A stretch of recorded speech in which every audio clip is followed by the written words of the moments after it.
Hello, everyone, and welcome to Of Gunpowder and Brass, Episode 4.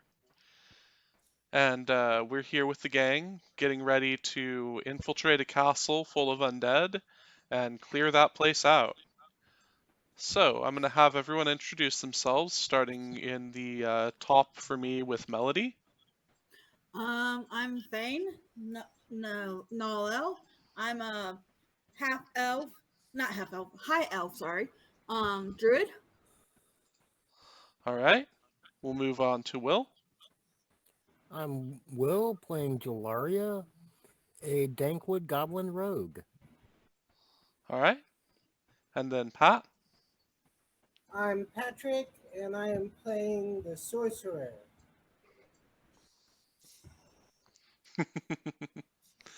All right, and then we move on to Robin. Hi, I'm Robin. I'm playing Lygia Raven Shadow. I am also a high elf druid.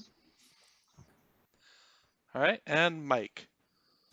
Hello, I'm Mike, and I am playing Saren Nemonis, a blue dragon-born cleric. War cleric, to be exact. And if I forgot, I'm Joshua. I'm the GM for this evening. So I guess we can go ahead and get started back where we left off, where you had just finished up killing some orcs on a road, I believe. Yes, that's what I remember as well. Yep. All right. So you just finished killing some orcs on the road. You were headed to Lorston from Carrickton. And then you were going to take a short break in Lorston and move on to the unnamed castle. To the castle lost in time. Which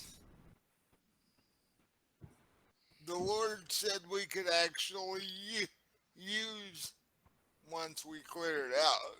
Yep. So we You get to name the castle. get to name it and move into it after we clear it out.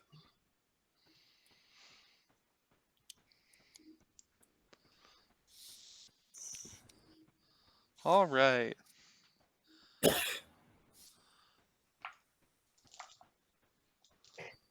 So you decide to head from your recent site of battle to Lorston? Sounds good to me. Yep, sounds Work. good. All right. So Lorston is a hamlet in the middle of this large woods that primarily deals in pelts and other, products of the woods. It used to be a mining or a woods camp, and it grew up from there to be this basically trapper's camp now. So when you get there, you're greeted by a half elf man who, or I'm sorry, a full elf man, a woods elf man, who shakes your hands and says, "Thank you for coming. We've had trouble with that castle for some time now. Anytime one of our people approaches it or gets anywhere near it, the skeletons rain down arrows on them." That's not very polite. It's true. It's not very polite. It's terrible, is what it is. So, how many skeletons are we talking up there raining down arrows? At least 5, maybe 10. It really depends on the day, is what it seems like. And do people generally have need to go to the castle? No, but in that area, of course, since it's less touched by others, there are many animals that we would like to trap. Okay. Okay.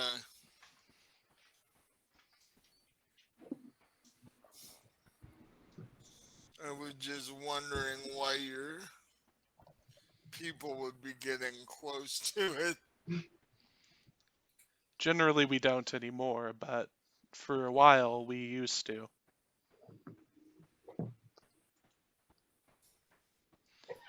So, come rest. My hut is over here, and there's ample space for you, and we'll stable your horses nearby in my barn.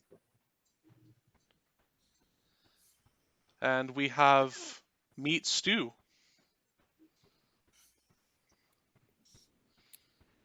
Thank you. Hooray! Stew. Thank you for your hospitality.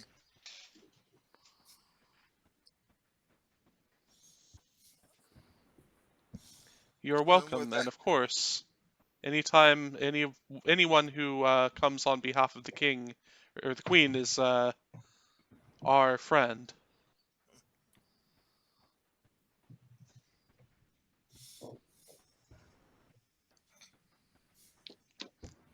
Crown is friend.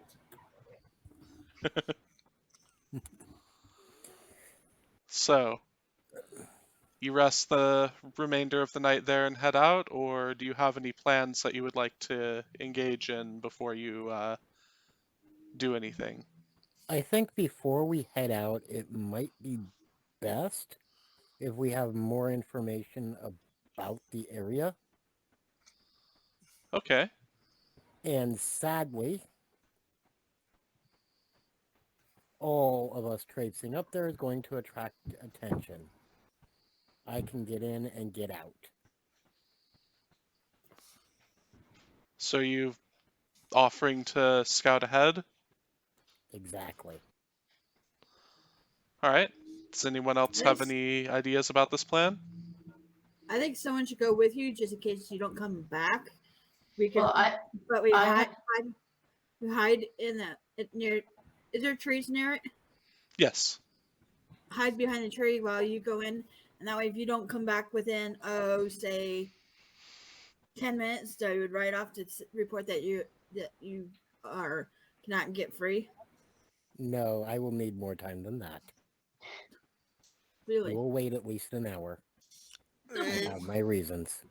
he won't get past the skeletons in 10 minutes. Well, I was gonna say I have hide or pass without a trace. So if the two of us wanted to go and scout ahead, we could do that. That works as well. That's an 'Cause excellent spell for this. Oh yeah, You've seen definitely. my nice little ability to just vanish.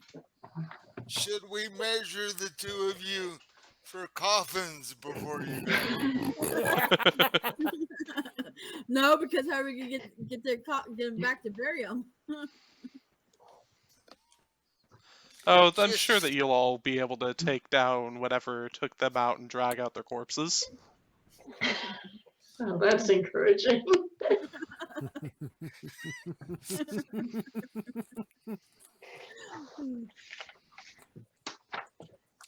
um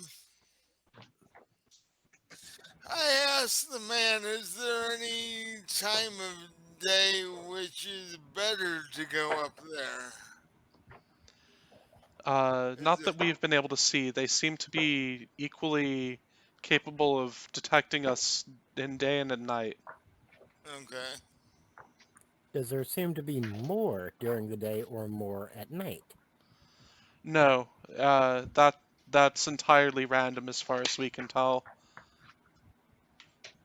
Okay. And it's been upwards of 10 years since anyone's approached the place anyway, so we aren't certain if there's even still anyone in it. We just have to guess because they've been there for a long, long time now. So it's good that you two are going up there because if nobody's been there in 10 years, we don't even know what we're dealing with at this point. Besides the 5 skeletons, no, we don't. And other things, apparently. Yep. Because skeletons aren't that hard to take out if that was the only thing there.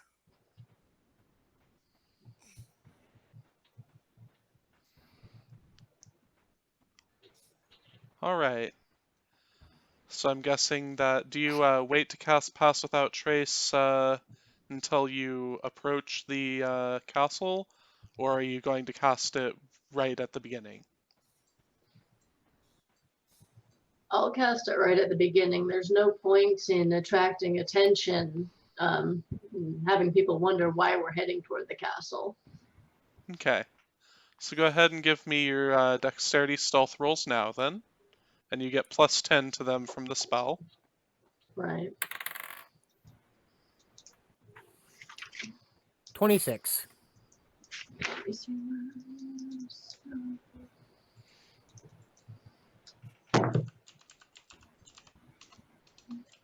27. Nice. Good row.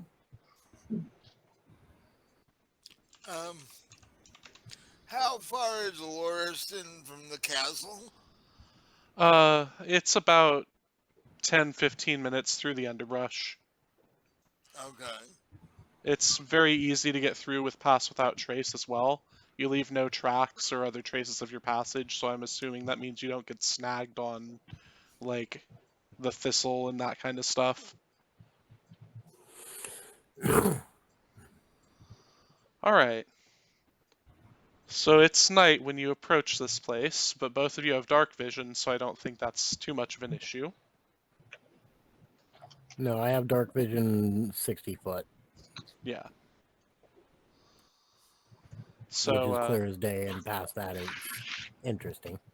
yeah. So you approach this place, and you see up on the battlements there are 10 skeletons and some other wispy outlines of people floating around. Ghosts. Oh, I'm not there. No, you're not there. No, you're not there. Okay. If you'd like, you can make a religion roll to determine what the wispy outlines are. That's Both of us? intelligence. Yeah, both of you. Intelligence, religion. Intelligence is... I rolled an 18. Nice. 16 for me. Okay, so both of you are easily able to determine that these are specters.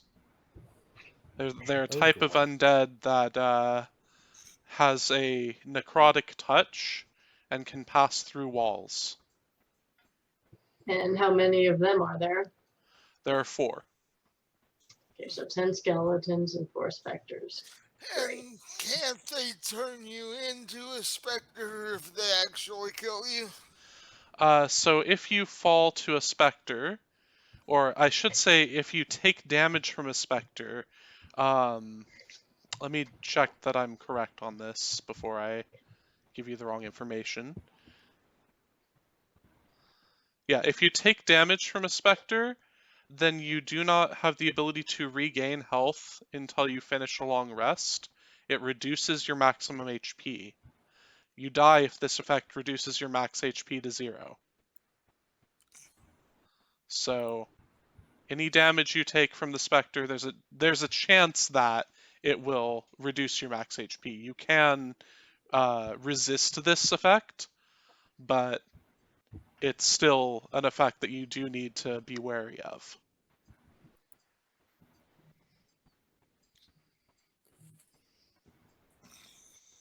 Okay.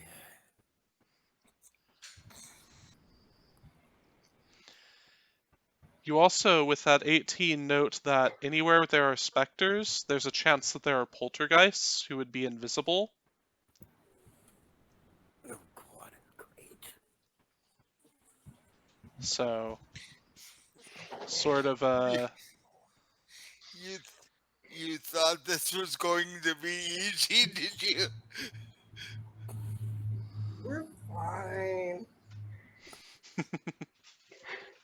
Can we just burn down the whole place and leave Well, it it at is made that? of stone, so that would be difficult. So no. Okay, well then blow it up somehow. Plus, this is going to be our living space. Don't mess it up. Not if it's impossible to clear it of all this stuff. Okay. Would my 18 have also told me if they can sense invisibles, somebody who's invisible? Yeah, they do not have that ability. Okay. I whisper over that I'm going to try and get a bit closer, see if I can scramble up the wall and see what's inside. Wait here. Okay. All right. So go ahead and if you're going to scramble up the wall, give me, I believe it's athletics to climb. And I have, okay, And that and would I be also either cast dexterity or invisibility. strength. Oh, It's, you have what? okay, cast invisibility, and I have the second story work as well. Right. So that should make it. Let's see. Second story work just makes it easier for you to. How does what does second story work do? I don't actually know that ability off the top of my head. It allows me to climb faster, Okay.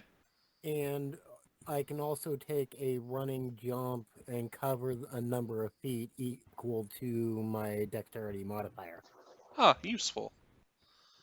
Okay. So you can climb. So yeah, it'll take you an athletics check to climb, just in case, and that can be How's either an dex or strength. 18? That's more than enough. And that is, of course, after having cast invisibility. Right.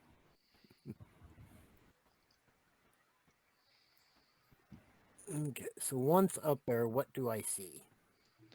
All right. So you see a set of battlement. Let's see. Are you climbing all the way to the top or into one of the windows? First, I'm going to go into one of the windows. Okay. So on this second floor, you see a series of zombies milling about and some skeletons additionally holding their posts near the windows. Okay, I'm going to go back out the window and go up on top. All right. You can go into the next floor as well, since this is a 3-story building. Okay, so let's check the next story up. That would have more specters and some skeletons as well, holding their posts near Okay. the windows. And finally, up at the top, you see skeletons and specters. And the battlements are probably 60 feet across, or 60 feet in a line, like side to side. And then front to back, the whole place is another 60. So each of the battlements is a 10-foot by 60-foot section of building. Okay.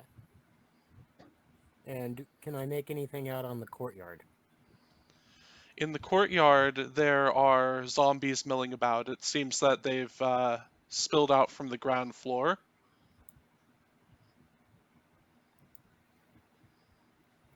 And there are Okay. probably about 10 zombies in the courtyard there.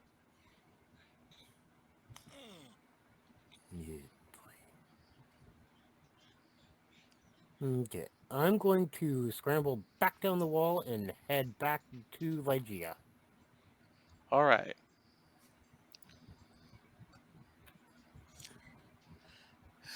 So I'm going to ask, what did you see in there? Specters, zombies, skeletons, 3 stories, at least a dozen zombies in the main courtyard. Okay. Well, we should go tell the others what we found. Now, you do Yeah, know that zombies are fairly easy to kill. yeah. So no worries on that. Skeletons aren't Skeletons. too much of an issue either, but I don't know about specters. What worries me more than all of this is something else. What's that? I have never in my jaded career heard of this many undead concentrated in such a small area without something controlling them.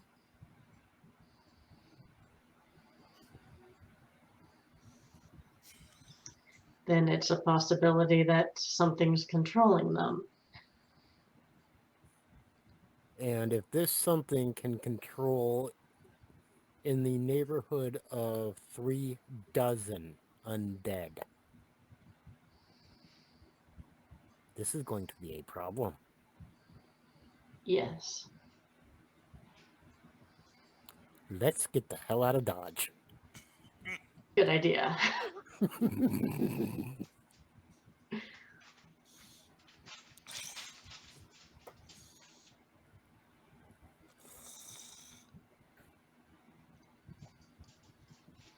All right, so you all head back to Lorston, or Yep. you two do, Yeah. I should say. Yep. And while they're scouting, that would take, around half an hour, 45 minutes from what he did there.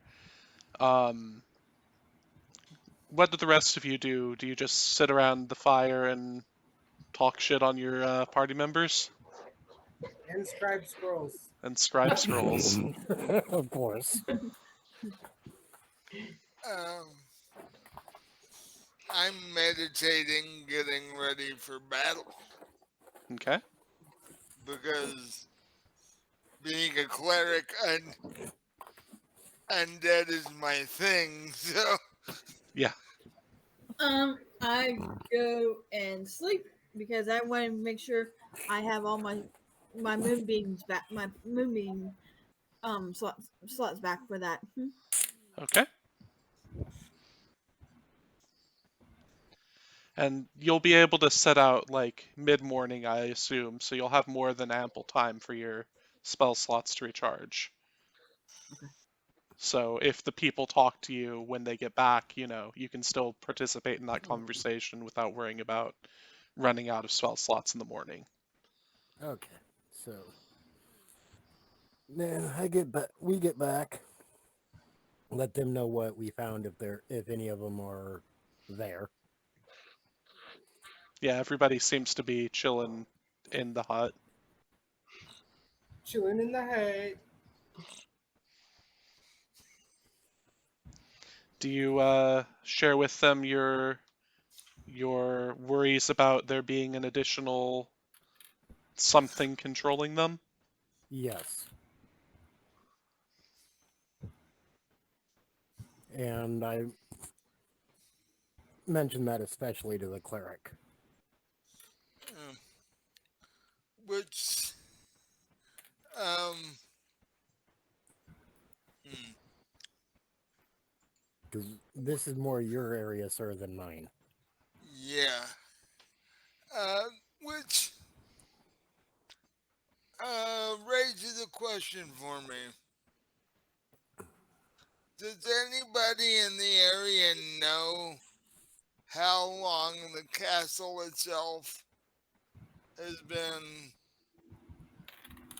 that there hasn't been any living inhabitants in it? Oh, the castle's been empty for at least as long as this camp has been here. So that would be a good 70 years. Is anybody familiar with who was the last actual owner of the place? None of us would know that. I'm sorry.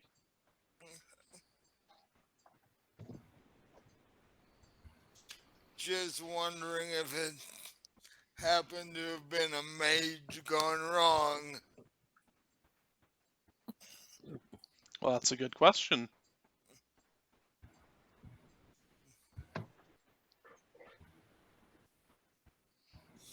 And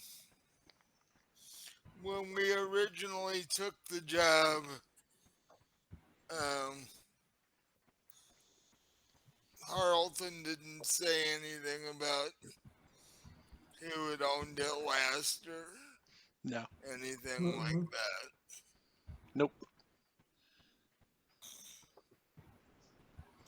And to find records, you'd probably have to go to a larger town than we have time to do. Well, you don't really have any set time on this, but you also don't know if the zombies or anything are multiplying in some way, because there could be a crypt in the courtyard for all you know. Hey, what? Crypt in the courtyard. Oh. Or beneath the courtyard, I should say. AKA a burial zone. Yeah. Yep. Which means you wouldn't have seen it even if there had been one while you were scouting. Yeah, you'd have had to find any entrance to below the castle and gone in, and that would have been dangerous with even with invisibility in case you bumped into anything. Yep. Crazy I might be, stupid I ain't. I think crazy's more of a definite than maybe.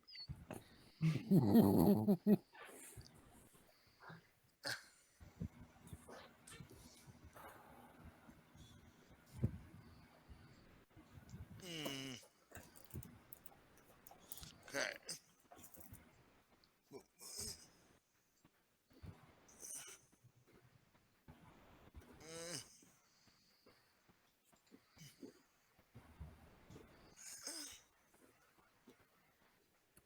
Mm, Excuse me.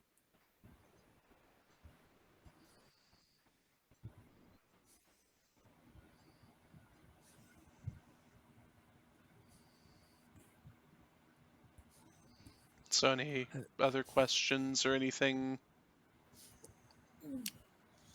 mm, I don't know that there's much more we can do other than to pack up and go there. All right. So you'll head out mid-morning to reach the castle? Yeah. Yeah, sounds good. Have breakfast first. Nom More, nom nom nom nom nom nom nom nom. more stew. That works. More stew. Gruel with berries in it is what's on offer. Horse stew. And stew. Well, you can't give stew a bad name because without stew, many thousands of adventurers would have starved to death. So, stew is actually a good thing.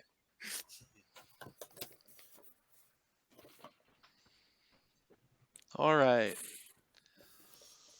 So you reach the castle in record time, and I guess stake your horses out before you would go into the castle proper?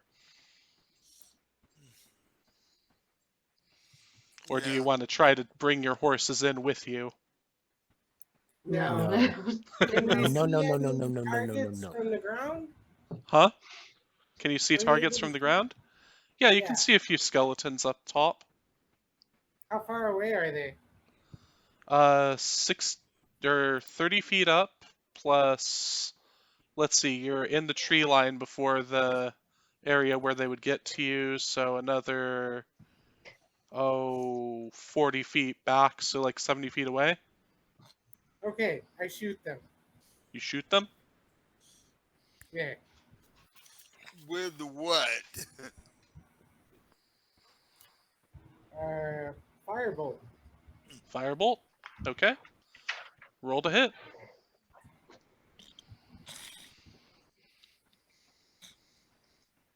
23, ignoring cover. Ignoring cover. Interesting. Okay. So 23 hits. Roll for damage.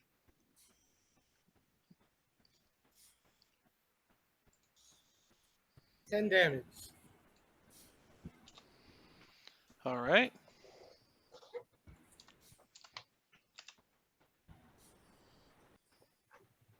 Let's see. I don't think they do, but let's see if skeletons have a resistance to fire. They do not. So, you deal serious damage to the skeleton. Its bones crack and blacken as you shoot fire at it, basically. And then it ducks behind the battlements, and so do the others, drawing their bows and launching off a volley into the trees. Let's go ahead and get a dexterity saving throw from,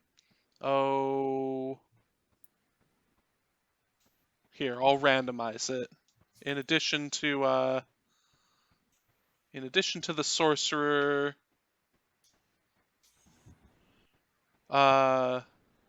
Saren, it looks like.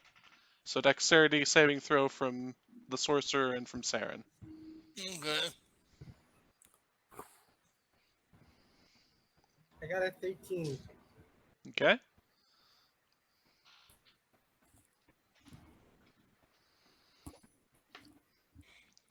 You take 2 points of damage as an arrow pierces your foot. Oh, my foot. Check my character sheet here.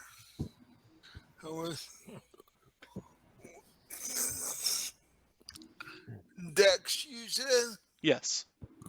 That's a 10. All right. You take 4 points of damage as an arrow pierces you through the shoulder. As that happens, I let out a very angry dragonborn growl. Okay, can I get a... Do I have enough of a line of sight on one of them to try to pop one of them? Sure, you could try to.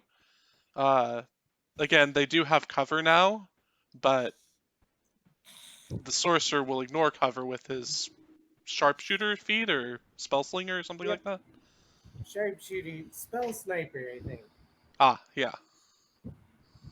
You do not have sharpshooter or spell sniper, do you, Will? Nope, Okay. negative. So, yeah, you can try to shoot them, but it's going to be more difficult. Okay, is there one that... Are all of them ducked down, or is there one or two of them maybe with their... stupidly with their head stuck up? No, all of them have ducked down. They seem to be drilled in this. It's almost like it's what they would do before they died. So the Okay, tactic is just ingrained into them. so I'm going to take a pot shot at a fresh one and see if I can connect. Okay. And does a 24 hit? Yes. Bang. Big loud kerblam. For 11 points of damage. All right. So that's a fresh one, you said? Yep. And then Okay. I'm going to try to hide afterwards. So go ahead and give me your stealth. 23. All right. You're hiding. Everyone has trouble seeing you.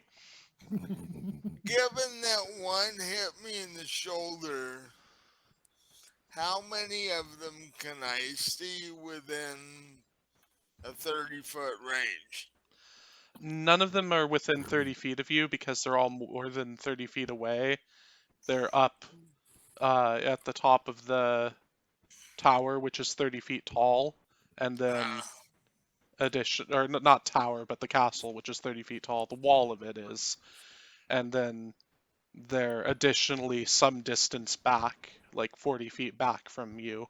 So it's about 70 feet total. That's totally wrong. I should do the diagonal math, but I'm not going to.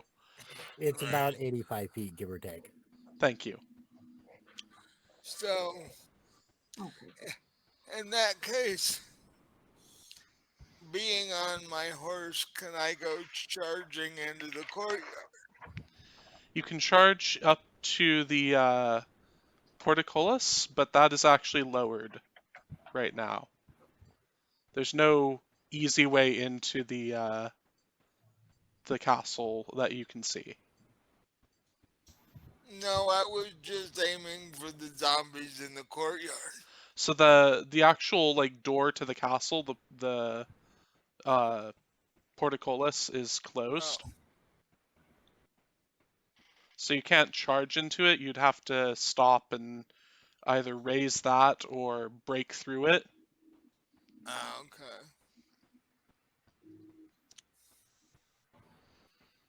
Um, is there a way to raise it from the outside, or is that only done from the inside? It'll be done from the inside, the second floor. So my only choice is You could climb or you could break through. You can climb or dragon. start chopping at the door. Dragonborns don't climb all that well. Oh, it's a strength check. You have good strength. Athletic strength. It's not terrible. Okay, I'll give it a try, and if that doesn't work, I'll bust the thing down. It is very old wood, so it would be fairly easy to break down, but you could also try Oh, it's a climbing up. wooden portcullis. Yes. Wow, then. Yes, you could set it on fire if you wanted to. Well, that is an option. It's not like we haven't drawn attention to ourselves already. Yeah.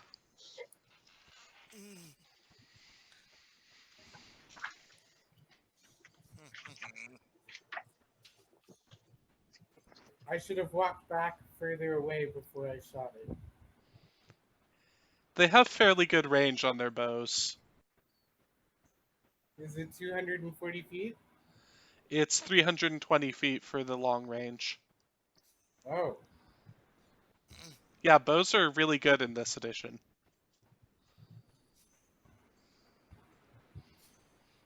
That would be at disadvantage, but they're just volley firing anyway, so they just need to hit the square. You know what? I'm going to attempt to climb in. All right.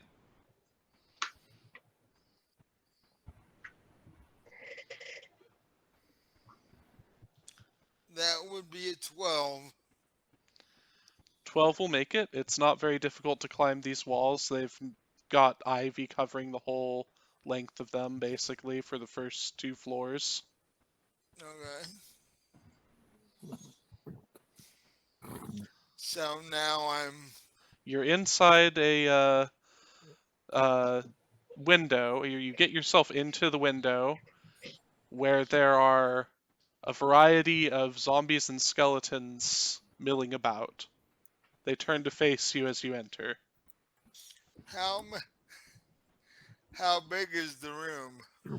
The room is probably about 20 feet by 20 feet, and there are 4 zombies and 2 skeletons. The skeletons are right there at the window with you. Because anything within 30 feet of me, I hold up my holy symbol, say a prayer, and they have to make. Let me be sure about that. I was just looking at it.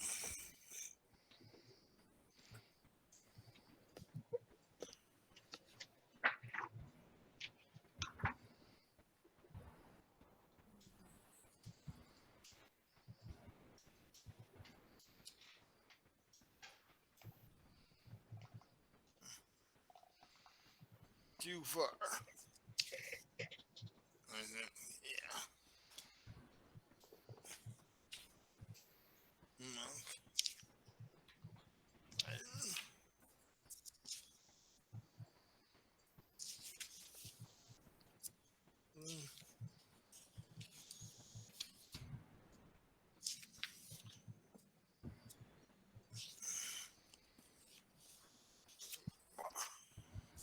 Okay, here it is. Um, they all have to make a wisdom saving throw. All right. Anything within 30 feet of me. And what's the DC? Um, Probably your DC, spell save DC. yeah. Which I will look real quick on my character sheet here. And yep, thought so. They have to beat a 14. They did not. They rolled a 4, and they have a penalty in wisdom. They all run away from me. All right, so they all run to the back wall away from you, and the skeletons begin trying to open the door, but it appears to be locked.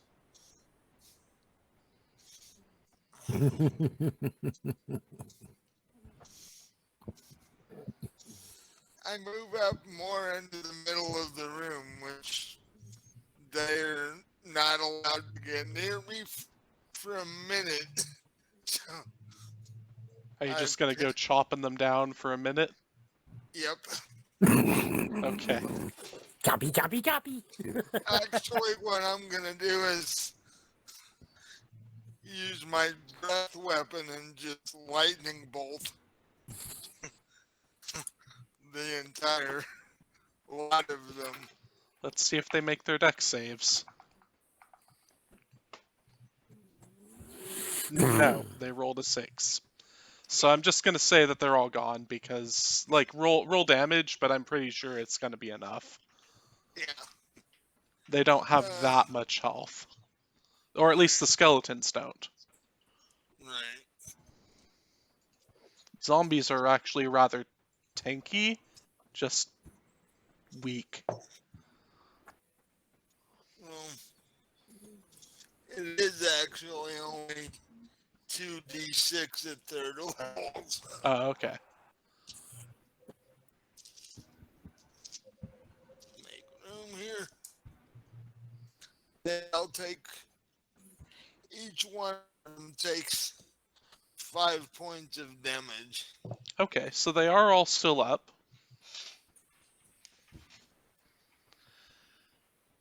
And just so that we're continuing this, what do the 2 druids want to do? I'm gonna can I do invisibility and an attacking spell?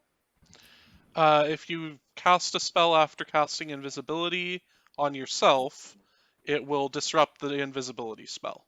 Well, not on myself. I was gonna cast it on somebody else. Okay, then yeah, that will work fine. Okay, I'm gonna cast invisibility on Robin, and then I'm gonna use Moonbeam. And how many spectra are there? There are no specters visible right now. They're not up on the. There are no specters on the battlements. Specters have a problem with daylight, so they've probably Okay. retreated into the building. Okay, then what is left? There's skeletons, quite a few of them. I'm gonna cast Moonbeam in the middle of them. Alright, you'll hit 4 skeletons. And their save was a 4. Why do my dice love you guys, man?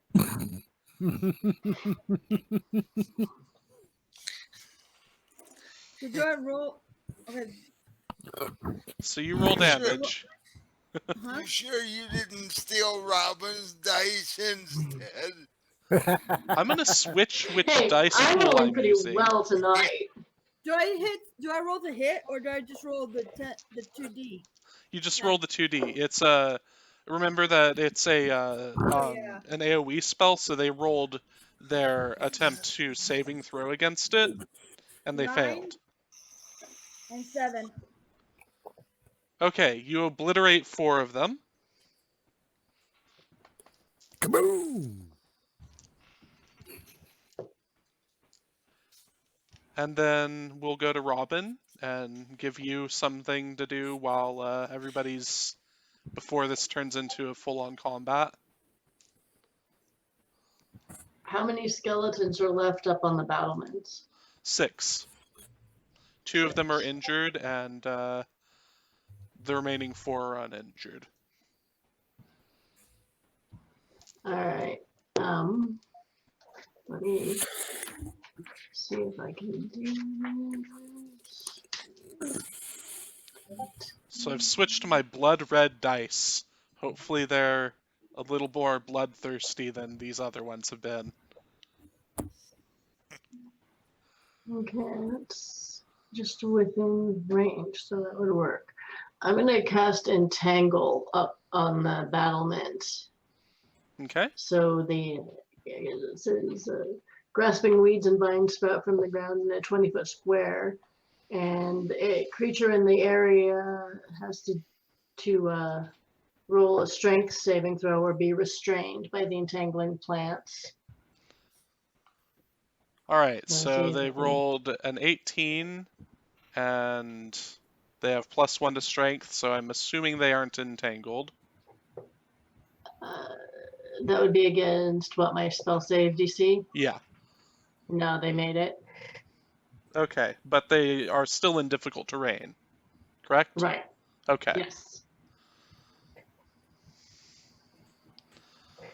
All right, so I'm going to go ahead and say let's hit initiative now.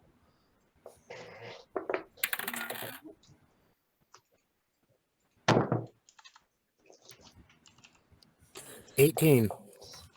11.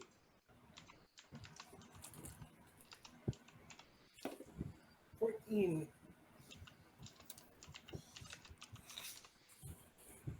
21. 7.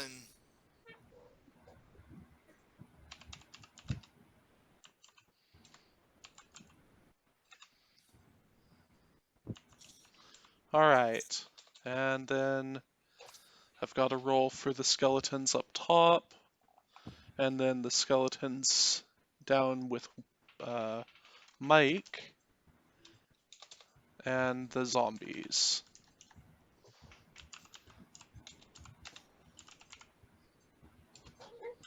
Okay, what? Sorry. What order? I'm checking that still. All right, so skeletons up top. Let's see.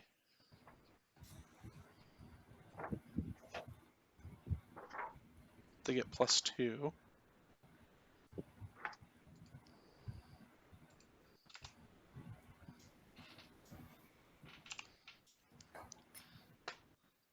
Mike's 2 skeletons. And then Mike's 4 zombies. Wow, Remember the though, zombies actually have a 0 initiative. And they can't do anything, they can just try to dodge.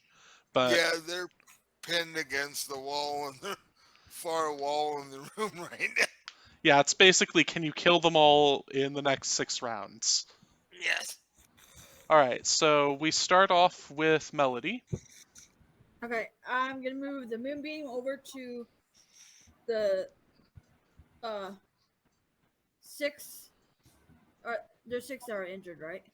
There's 2 that are injured. But they're all spread out now. You got the big cluster of them. So you Okay. can hit Let's one move of it over to each. the closest batch of injured ones. Okay, so you can target one of the 2 injured ones. Basically, it's just semi-random which one you'll hit. Whichever has the least points of damage. Okay. So that's your bonus action, I believe? Yep. So what do you do for your main action? And then I'm going to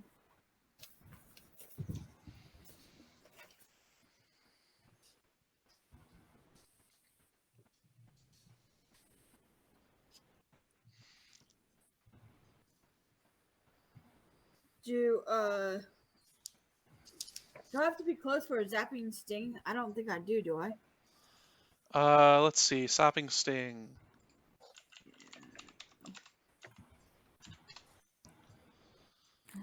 Da, da, da. Is Yes, you have it- to be within 30 feet. Oh, dang it. Okay, so, let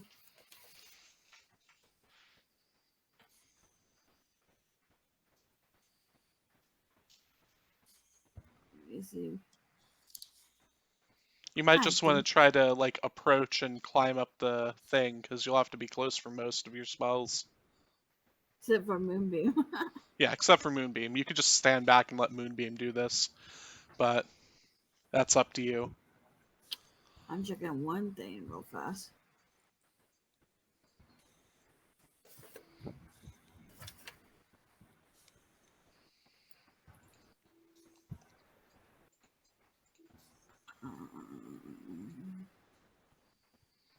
Damn it, that's 30 feet too.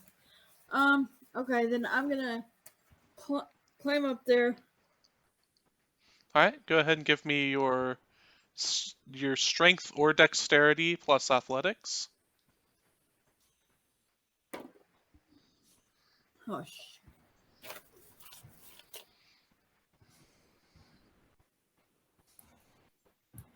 10. All I right, didn't mean. that's enough to climb the ivy, but Oh, it's really? not enough to climb all the way to the top of the battlements. So you can either join Mike in the room that he's in, go to the second floor, or I'm sorry, the third floor, or just hang on the ivy somewhere. Um, how close am I hanging on Ivy? Close. How close am I to the battlements? You can get all the way up to.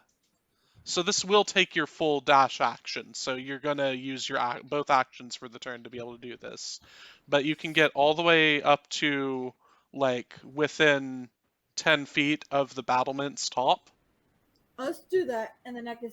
Then would I be able to attack still? No. Or No, that? so you're using up your action to be able to do this Okay. because it's so far away. Okay, I'll go up there. All right. And you actually move at half speed, so when you're climbing, so you can go up to the like halfway between the second and third floors, I'll say, because you don't have second story work. That's something that Will has that makes it special. So you can climb more next round with just your speed, and then you'll Okay. be close enough to start poking them with your cantrips. Okay. All right. And then it's Will's turn. I'm gonna follow and go on a full. Okay. So that, again, will take you your dash, but go ahead and. And that's going to be a 19. All right, that's easily enough to climb basically the whole thing. You can dash as a bonus action, can't you? Yes, or hide. So yeah, All right. So you can get all the way up to the top of the battlements in this round if you want to dash twice, basically. that'll work for me. Puts me in perfect position to do what I hopefully want to do. All right. And then we'll go ahead and go to the sorcerer. I'm gonna shoot him again. One of the injured ones. The one with the moonbeam on him or the one without? The one without. Okay. I kind of guessed, but had to check. I got a 17. 17 hits because you ignore cover. 10 damage. He dead. I'm getting lucky with these fireboats today. Right? That's like max damage for that, isn't it? Yeah, max damage 2 in a row. All right. Then Mike's skeletons both move back to the edge of the wall, like the corner as far away as they can get from Mike, and begin trying to dodge. George of the jungle. Look out for that ball. And then Robin. Yes. It is your I turn. am also going to try to climb up to the battlements. All right.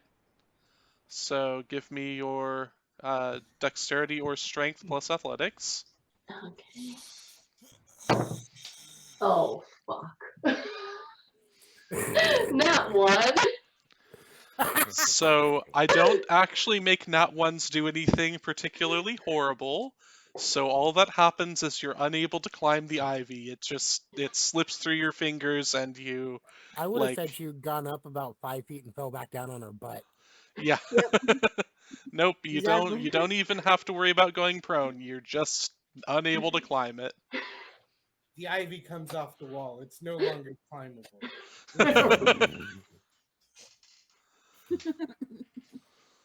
And here I was thinking I was rolling better than usual. I mean, You did roll better than usual once. once or twice. Yeah. And the skeletons have spent decades growing the ivy on that wall. Yeah. Now you've just yanked it all out there. All right. So it's the skeleton up top's turn. Skeletons up top. Go ahead and roll me your damage, Melody, for the one that's in the moonbeam. What's our roll? 2d10, 2d10. if I remember correctly. Where's my d10 go? 5, 2. All right, so you killed that one.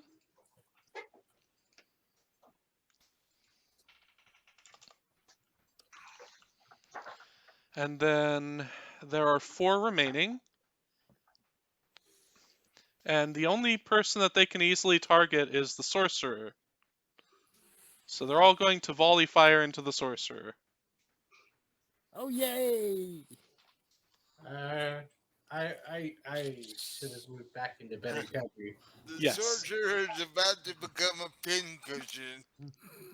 The sorcerer got extremely lucky on this. So go ahead and give me your dexterity saving throw.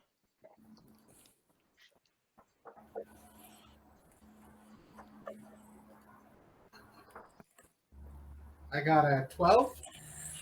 You are able to dodge out of the way of the arrows that seem to be haphazardly falling pretty much well ahead of your feet. Whoosh! Whoosh! Yeah, you don't need to dodge that hard, but you do anyway. Whoosh!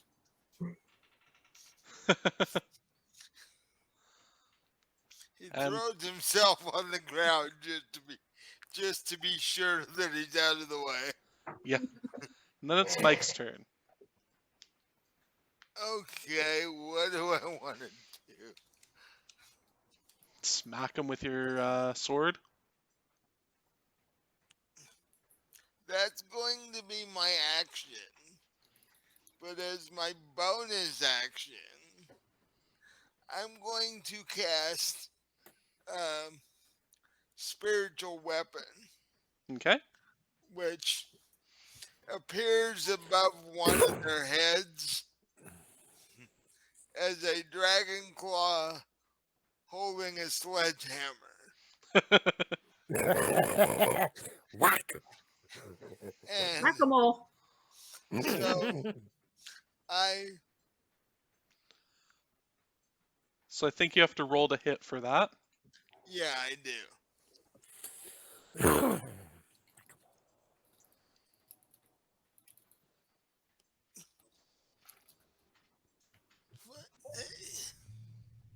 Suitable, useful 20 for this.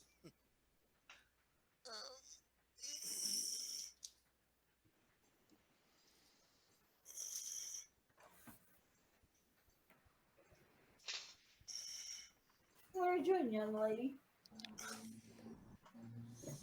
That's actually only a 9. So a 9, were you attacking a zombie or a skeleton? A skeleton. Okay, so 9 does not hit it. It also would have had disadvantage on the roll because they're dodging. Right. Now, I'm going to swing at the closest zombie with my nice executioner's sword that I found. Okay.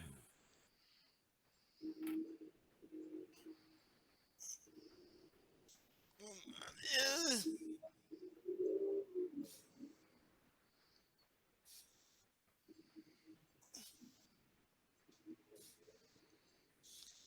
that is actually a natural 20. All right, so that's a critical hit. So roll your So damage die twice. that's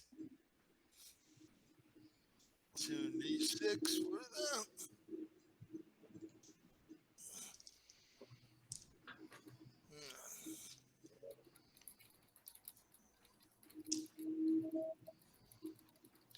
18 points of damage. All right, so you just drop that zombie, and its undead fortitude doesn't matter because it was a critical hit. So it just dies. You Okay. hear a moan in your head as it falls to the ground.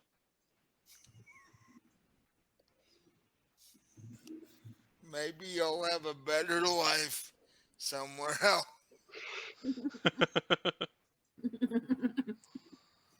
All right, now it's your zombies' turn, and they crowd the skeletons in and begin trying to dodge because that's all they can do with their turn because they're trying to run from you.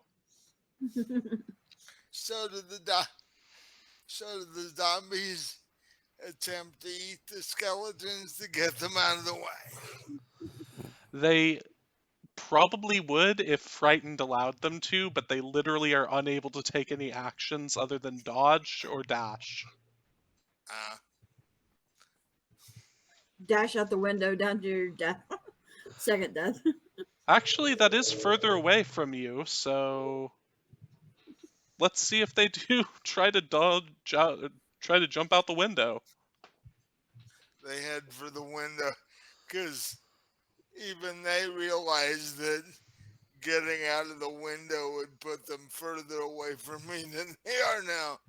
Yeah, they fall out of the window. Yay! So you just see zombies. Everybody else sees zombies falling from this second story window.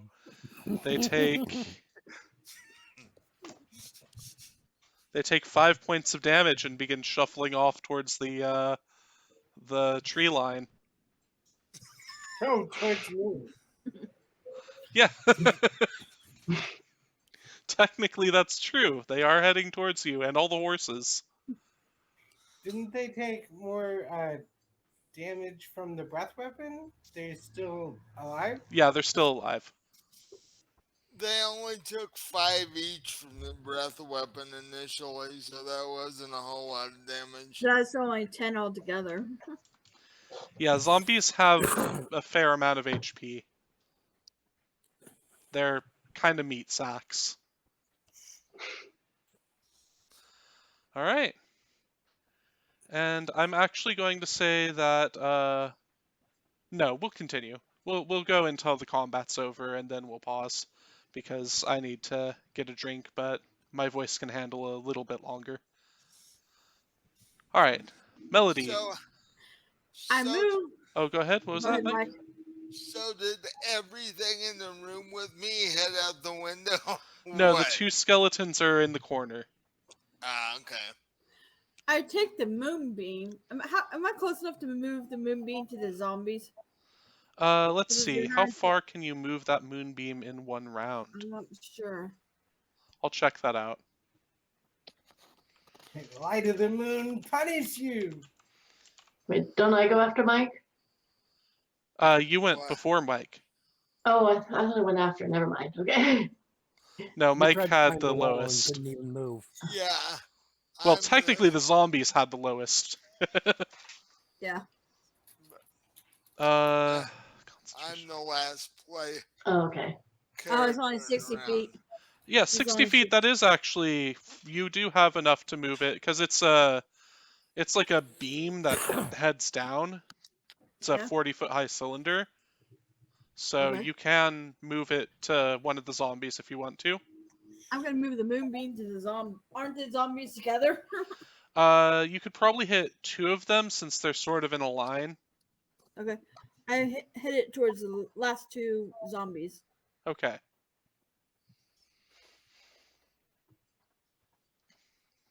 Perfect. And then what So do I you do try with your action? So you can I climb the rest of the way up and then use your action to do something. how close am I to the nearest whatever the heck skeleton? Skeletons? So you can't see them, but you're within 30 feet of them, so you'd have to get up to where you can see them to attack them because that's just how spells work. So you can use your remaining move speed to get up there on top. I use my remaining move speed to get up there, Okay. and then I use Thorn Whip and whip the closest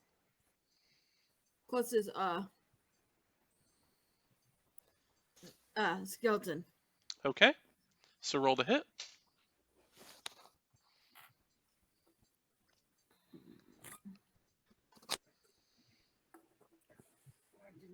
Okay.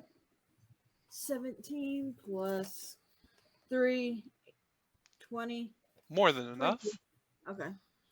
And it's 1d6, so oh wait, what level is that? What level is that? You're level 4 right now. So Yeah, it I'm is trying 1d6.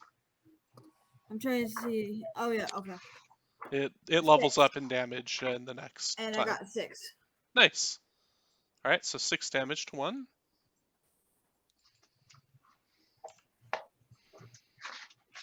And then you pull it 10 feet closer to you.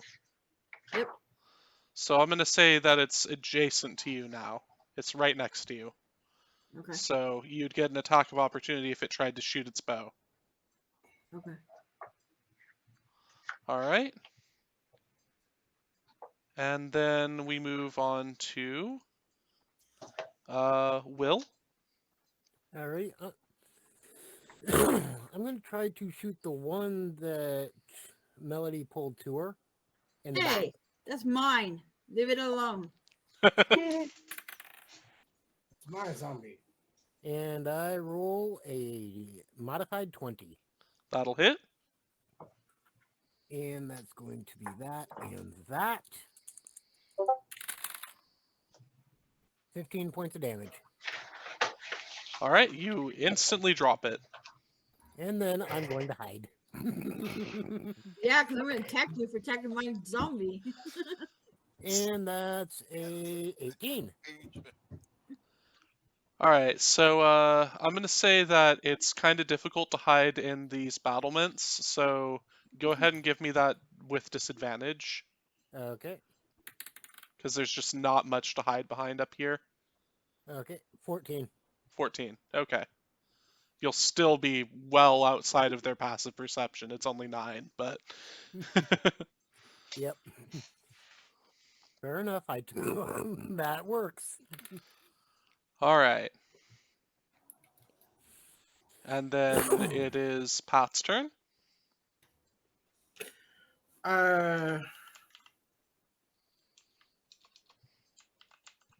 I guess there's still some zombies coming this way. There's some skeletons on the battlement shooting at me. Well, the skeletons probably have new targets now. I guess I'll shoot the zombie that's coming this way.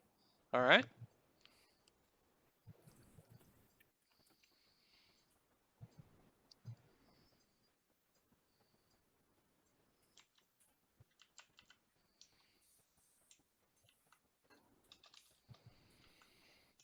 Got a 23. Okay, that'll hit.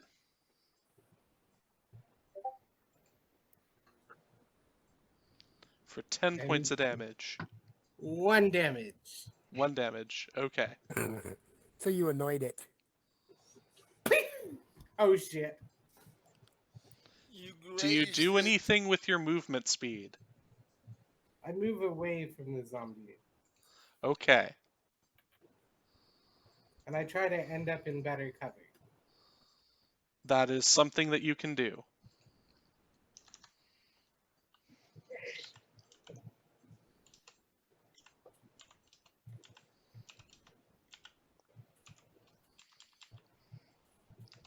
1 second, just doing some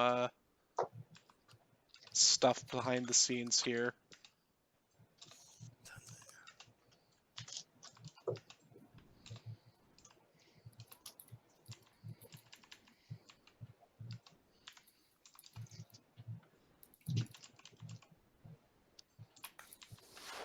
Because there's so much going on all at once right now, basically. Um, all right, and then Mike's skeletons continue to cower in the corner and dodge. And then it's Robin's turn.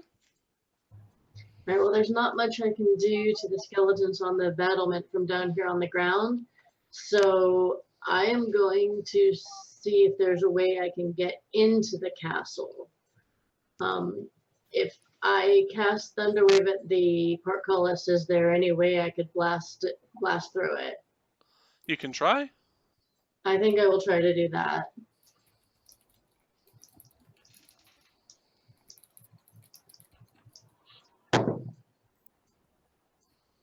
$18? 18 damage. There's no roll to No, hit for it. average rolling to hit. Oh, there's no need to roll to hit? Yeah, when you do Thunderwave, it's an AoE around you, Oh, and the okay. thing makes a saving throw, but since it's an inanimate object that's unattended, Oh, it doesn't get a saving throw. all right, then let me roll damage. Yeah.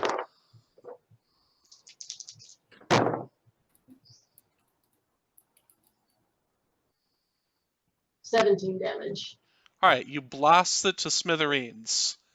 The portcullis just sort of sprays inward into the courtyard, showering the zombies there with shrapnel, and also bringing their attention to you. Don't they take damage from the scrapnel? No, it's just there's no way for that to. It's just not moving fast enough. They just get hit by little chunks of wood that's really and old there's and probably dusty. not enough of it really to do any damage to begin with. Yeah, they're all little chunks and they aren't moving very fast. Plus, you just gave them a way to get outside. Which is fine, because that actually works for my plan. Thank you, Robin. That does break your invisibility, by the way. Okay. All right, and then Mike's turn. No, the skeleton's up top. Okay, there are 7 dead, so that's 3 remaining. The one, oh, that one's dead, so they still have their bows out. The first one shoots an arrow at Melody. Does a... What is that to hit?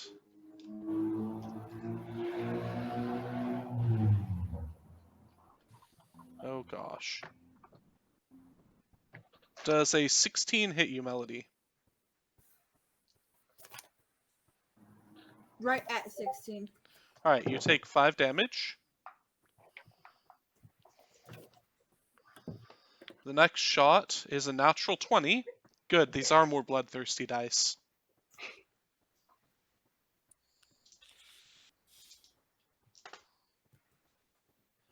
For another 8 damage.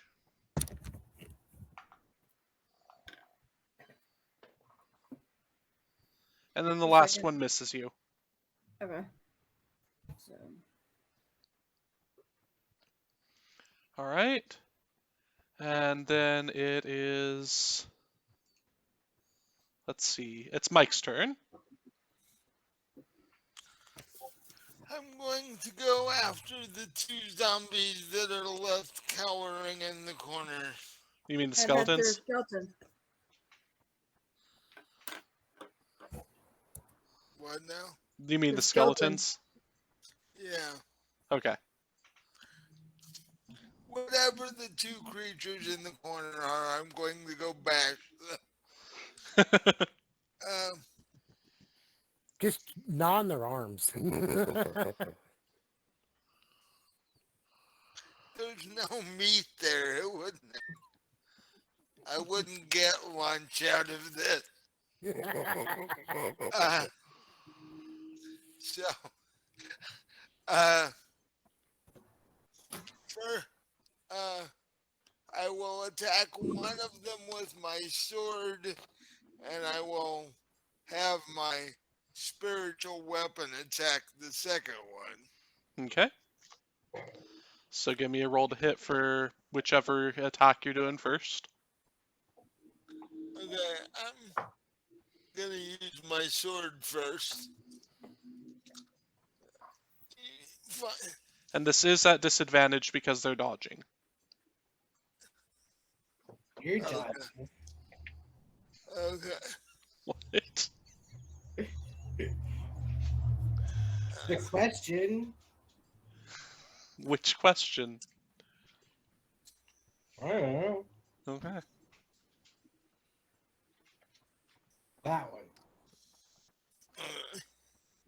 You said that was a disadvantage. Yes.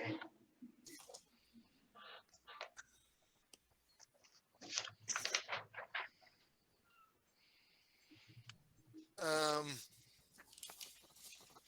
weapon here.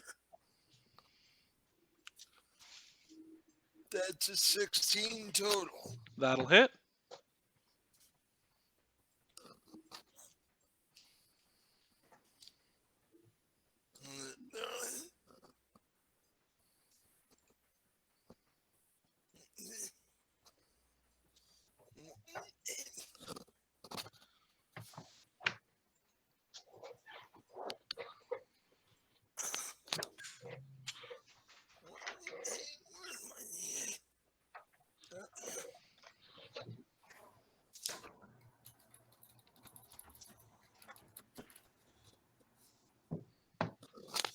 Does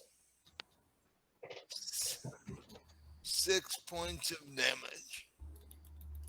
Okay.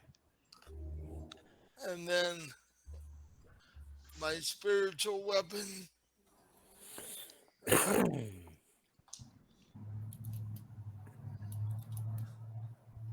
Also That will be at disadvantage. uh, Sorry, they're dodging. It's the only thing they can do, but it's annoying. they're running for their lives. Yeah. Okay. Then that misses. Okay. All right, and then it is the zombies' turn. And their saving throw for the two with the moonbeam on them is an 11 minus Nope. something minus 2. So is a 9. Nope. I'm pretty sure, yeah, that didn't save. So roll your damage. They get barbecued. 8 and 8. All right, so those two disintegrate in the cleansing light of the moon. So Sailor Moon did her thing.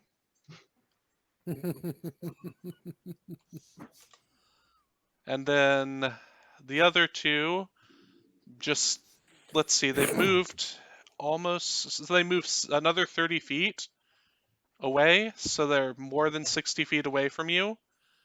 And then they just sort of stand there and do nothing. But isn't it 60 feet from the thing that they from the moonbeam? So you can move this moonbeam 60 feet and around, but you actually, it has a range of 120 feet, so you're fine. So I move it to in front to the next two. Yeah, you'll be able to do that on your turn, which is Okay. basically now. I said, Because isn't it my turn? yeah, because it's your first. Yeah, move the moonbeam to the next two.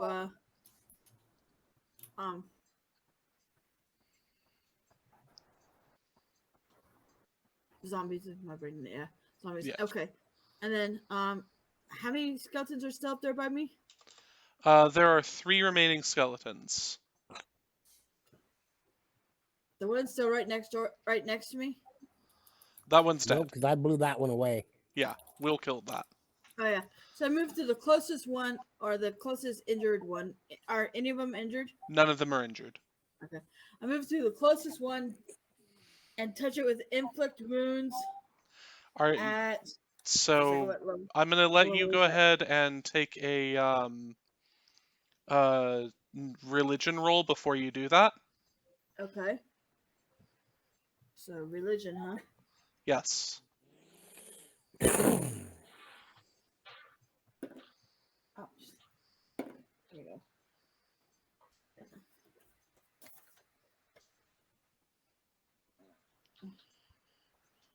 $17. Inflict wounds will heal undead. Okay. What does it? Yes. It didn't. It sometimes does, sometimes doesn't. It depends on the GM. For me, it does. It's cure Okay. wounds, but for It- undead, if they flip around. So if you cast cure wounds on it, then you'll be dealing radiant damage to it. See, basically, cure is holy, inflict is unholy. Yeah. So if you're giving unholy energy to something that's undead, you are helping it. And that isn't true like for the base of the spell, but it is for me because there has to be some way for undead to be healed for some stuff that matters later.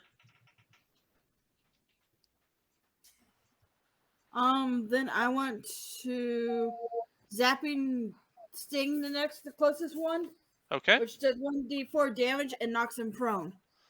Yeah, you have to roll to hit. Yeah, I know.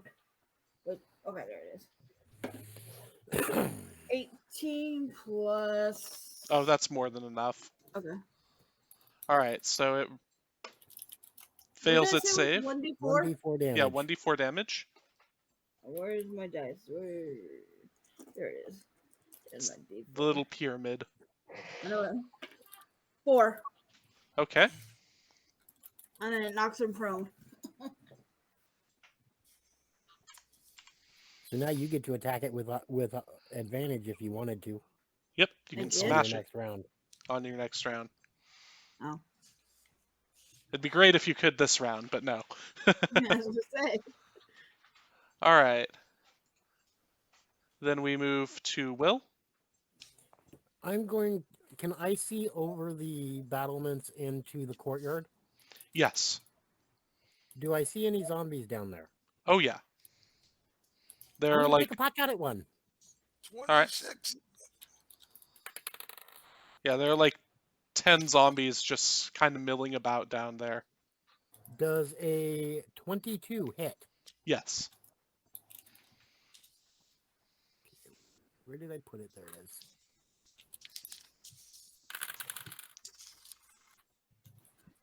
And 14 points of damage. Alright. Oh, gosh. And then, of course, my usual hide. On the battlement. 14. How much damage was that again? That was 8 and 6 for 14 points of damage. Okay, 14 points of damage. And a 14 on hiding. 14 to hide. Yep, that'll be... I mean, they're not very observant creatures. As they could probably stand in plain sight and then they wouldn't know the difference. Not quite, but close. Yeah. But now you see what my plan is, Melody. I may not be able to kill them from up here very well, but I can hurt them. Alright.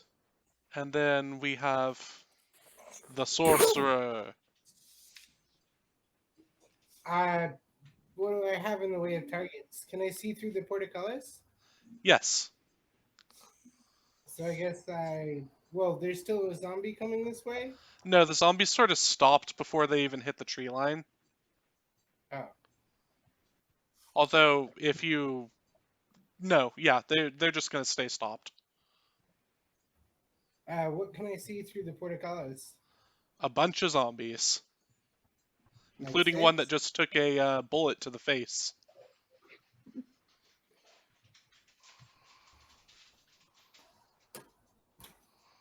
Um,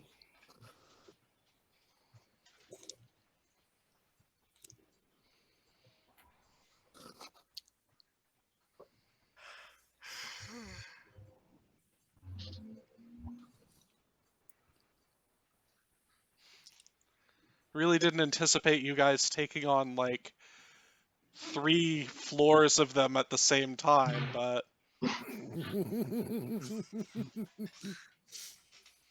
so I'll quicken a scorching ray. okay.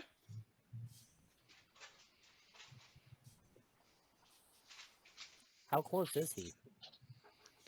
He's like, let's see, probably 60 feet from the nearest zombie in the porticola or in the courtyard.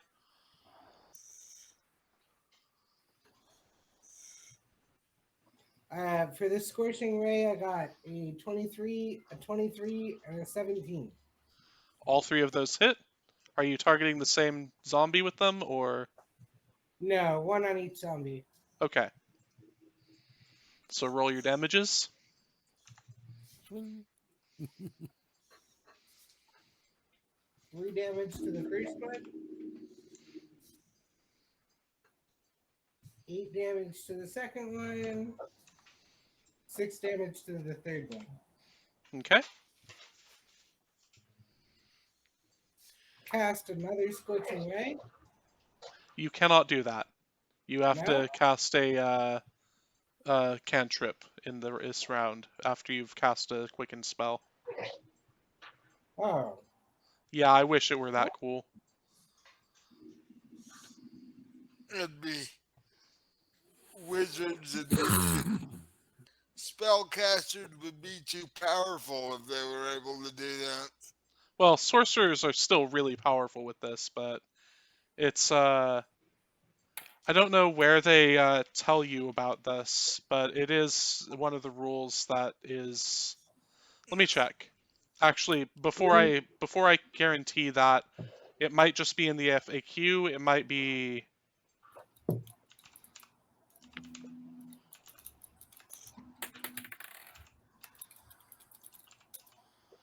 Quicken spell.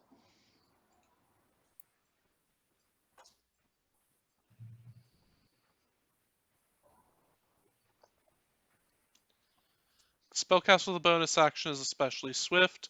You must use a bonus action on your turn to cast a spell, provided that you haven't already taken a bonus action this turn.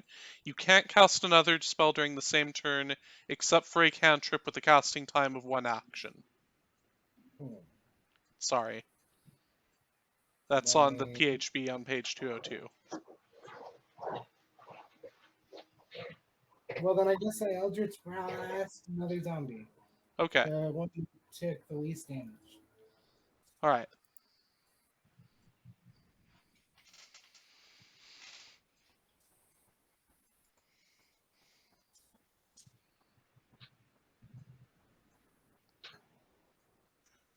I got a 17 Hits easily.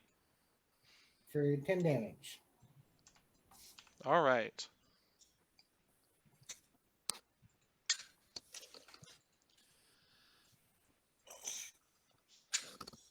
Okay. And then it is Mike Skeleton's turn. They dodge, cowering in the corner. Then Robin's turn. Okay, so what's the situation? Do I have like a bunch of zombies staring me in the face now? Yes, they are not approaching you yet, but they are all like staring directly at you right now.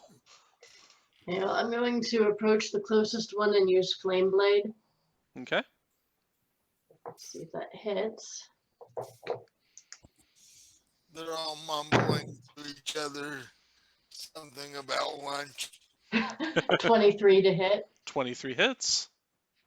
All right, and damage. 17 points of damage. All right, I'm gonna say that that's one of the ones that Pat already hit, and you kill it. Well, actually, let's see if you kill it. Yes. Okay.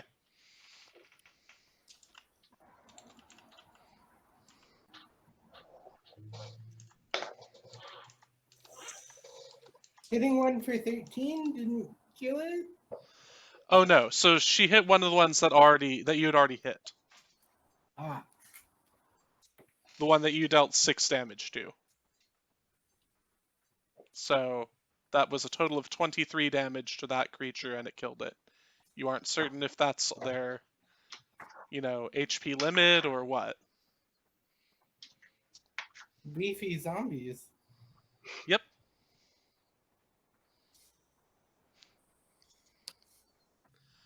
All right. And then skeleton's up top's turn. The one that's on the ground stands up. The ones that are not on the ground try to shoot at Melody, because Melody is the only target that they can see. One of them misses, one of them gets a natural 20. Blood dice tonight. For 8, 9, 10 damage. Melody, run. Ah, love that fuck you slap from outside.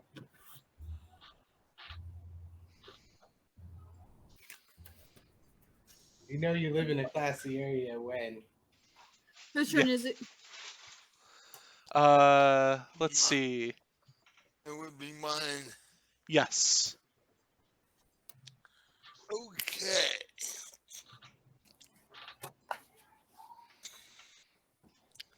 Um, same routine as before.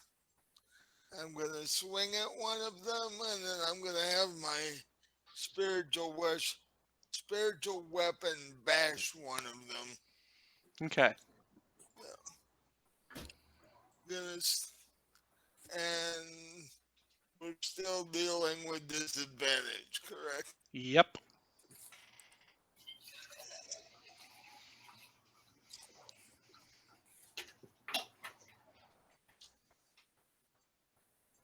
Um,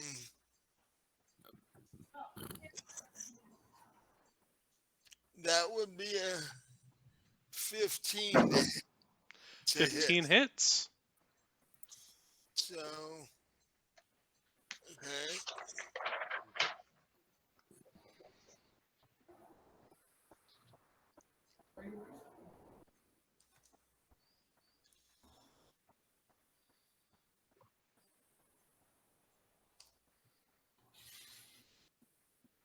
That would be 9 points total. Okay. And then going with my spiritual weapon. Come on, Smashy.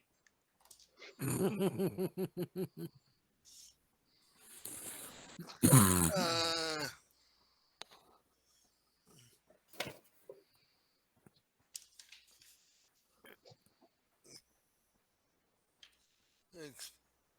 that's also a 15 to hit. Oh, nice.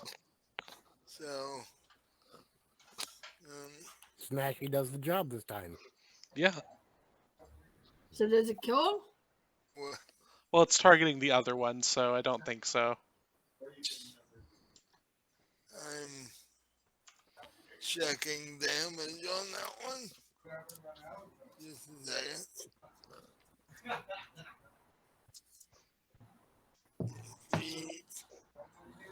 Okay. 4. So,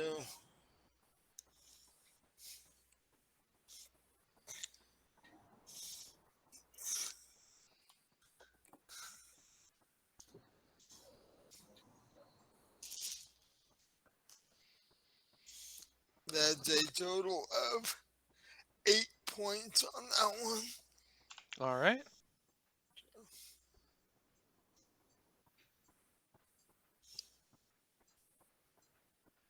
And then Mike zombies cower where they are before the tree line, which, since they're in the moonbeam, is going to end up probably killing them. They failed their save. 7 and 3. Okay. So that's 10 total.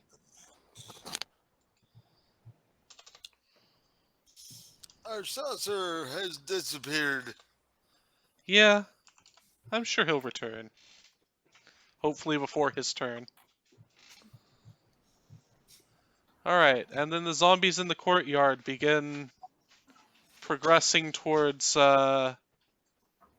Lygia. Let's see. Are any of them within 30 feet? Well, yeah, because she just rolled up and flame bladed one. So they're all within 30 feet of her. So she's gonna get surrounded. Let's How many are there?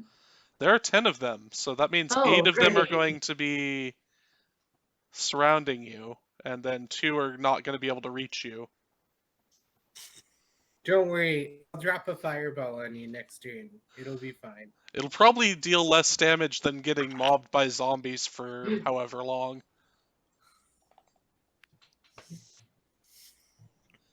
Alright, so that's 21 hits, I'm assuming. Yes. For 6 points of damage. All right. I'm pretty sure an 11 doesn't hit. No.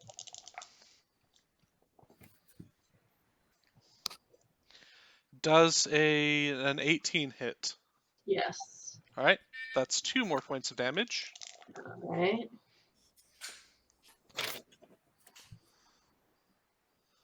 Then another 6 more points of damage.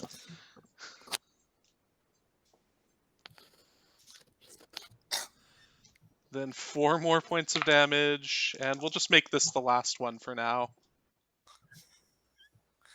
6 more points of damage.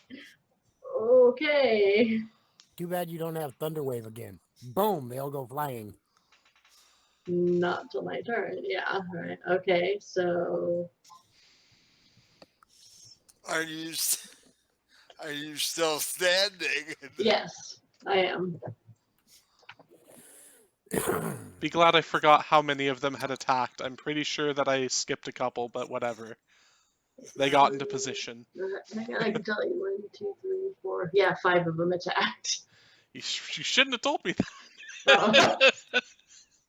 No, it's fine. I'll just say that they were getting into position and it took them some jockeying to get around you. Okay. So next round's gonna be worse. Next round will be worse as long as I keep track of things. So yeah, that's...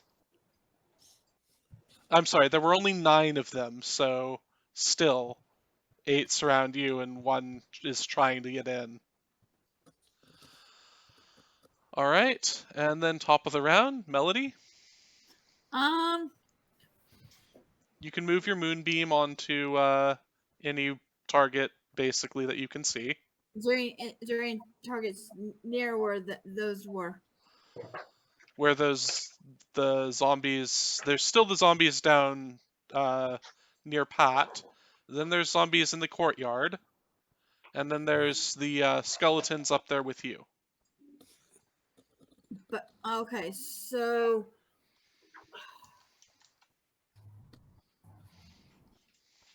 I'll move the moonbeam up to the skeletons near me. Alright, do you want to hit the one that you've already hit before? Or do you want to hit one of the 2 that are undamaged? Are they anywhere near each other? No. They're basically spread out around the whole... Go with the one that's near me. Okay. So your moonbeam is currently on this guy. Oh wait, no, never mind. Move it to the one, the closest behind him, Okay. and then I'm gonna reach out and touch the one nearest me with. Oh, never mind. Can't do that. Never mind. Can't do that. Actually, I want to take my bonus action and drink a healing potion first. So your bonus After I- action was what you used to move the moonbeam. Okay. Then I'll leave the moonbeam where it was at, Okay. and then drink the healing potion. Okay. So how do I figure out 2d4 what? plus 2. Or is it plus 4? I think it's +4, isn't it? Let me No, check the equipment. Standard is 2d4 plus 2. Okay. Well, he's got Okay. that faster than I do, so. 4. Come on, guys. 4, so that's 8, 9, 10. All right. So you've regained 10 HP. Wow, max that out. Nice.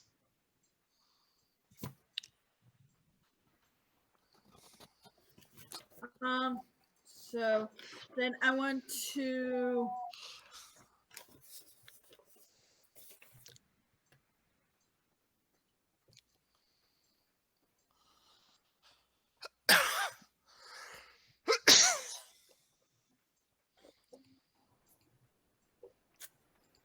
Do Zapping Sting, which I can use as many times as I want because it's part of the Shadow Touch. Well, it's a Yeah. Yeah. It's It's a Yeah. cantrip. yeah, it's your cantrip. So I want to do that, So roll to hit. and that was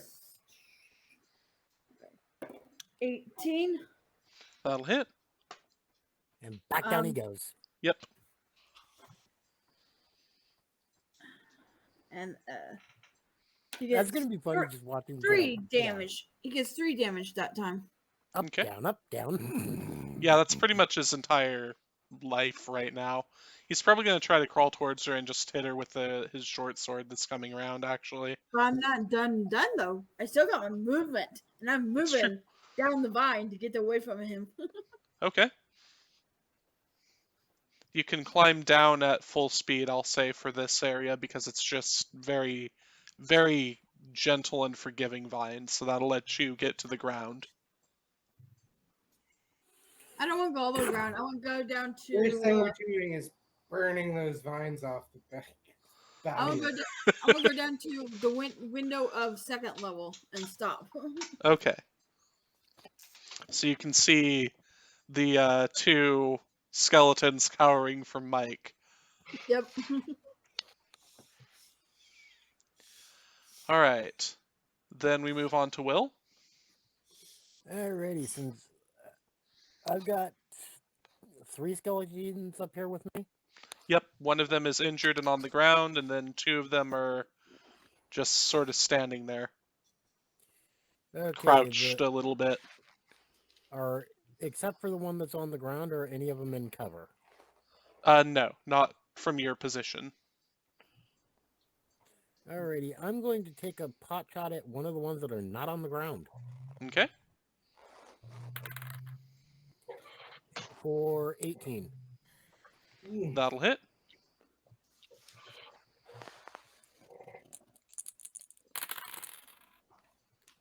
For 12 points of damage. All right, you instantly destroy it from that much damage. Nice.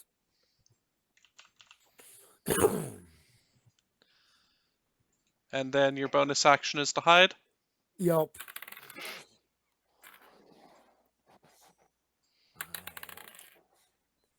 And this time it's a 21. With The first one was a disadvantage. natural 20. Oh, nice. All right. The sorcerer. My dice are loving me today. Apparently. I say every time it seems like they love you. So how far am I away from the mob druid? Let's see. 60 plus another 20, so about 80 feet. About 80 feet. Or actually, I'll say that you went further towards the place when you went into cover, so we'll say 60 feet. Okay, 60 feet.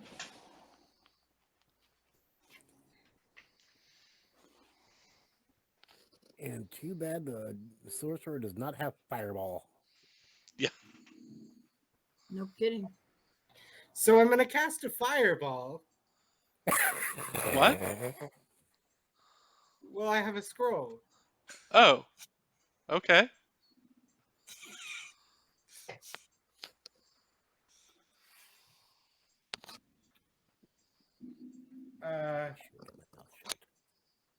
So they need to make a saving throw. There's no way I can really exclude her from the. Oh, gods, no. Do I need to make a saving throw? Yes. And it's Dex. Dex saving throw. Okay. I think it's better than being eaten by zombies. That depends. I really don't have that many hit points left. So the Well, I zombies can failed heal their you. save, if that helps. Okay. Let's see what my saving throw is.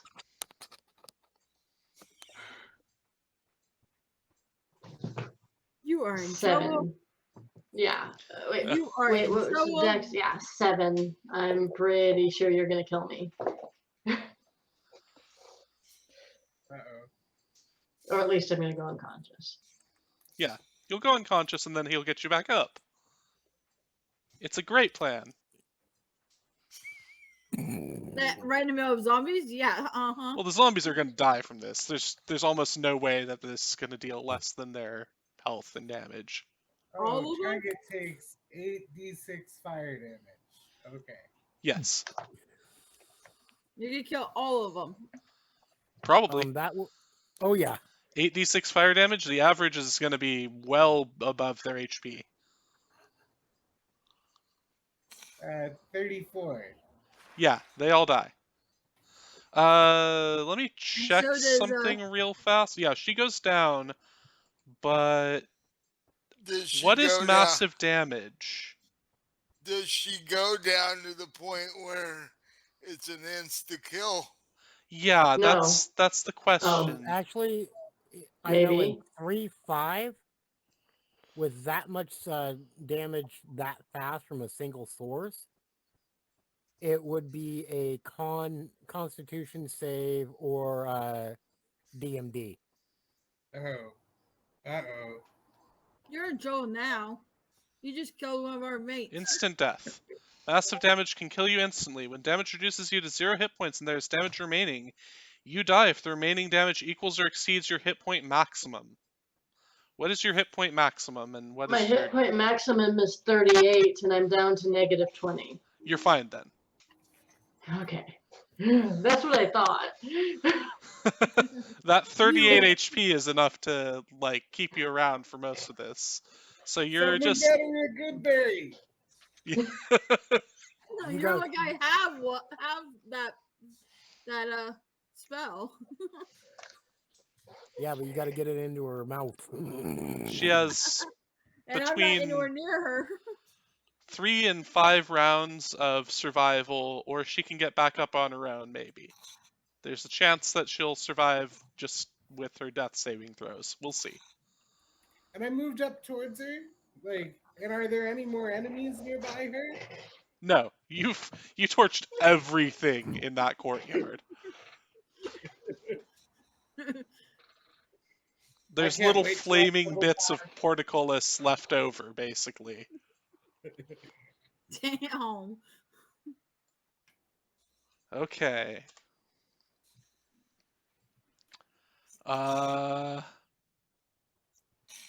Robin's turn.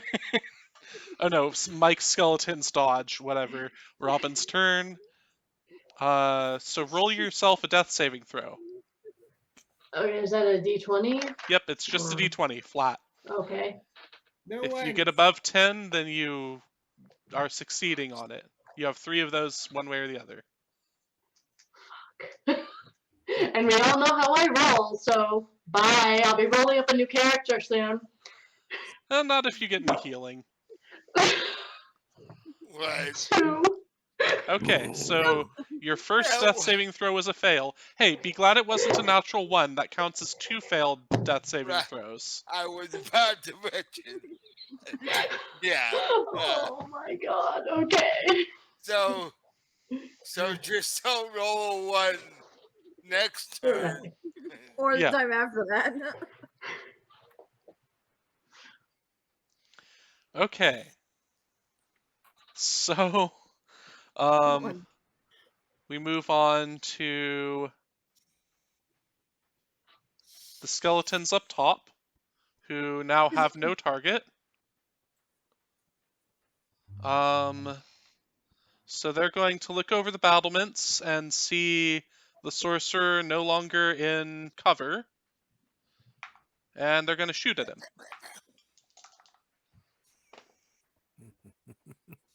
They both miss.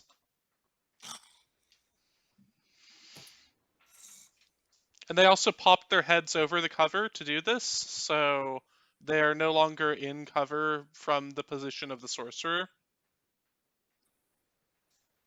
So if you want to not go heal next round, then you can always not go heal.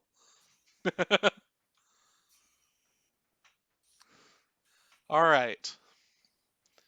Top of the round. Oh wait, no, there's 2 zombies in the moonbeam. And you forgot me. And Mike, yes. So the 2 zombies in the moonbeam, I'm just going to go ahead and say they die now, just to save us some time. Alright, Moonbeam Mike. go smash. Well, Robin, it was either Moonbeam on you or Fireball on you.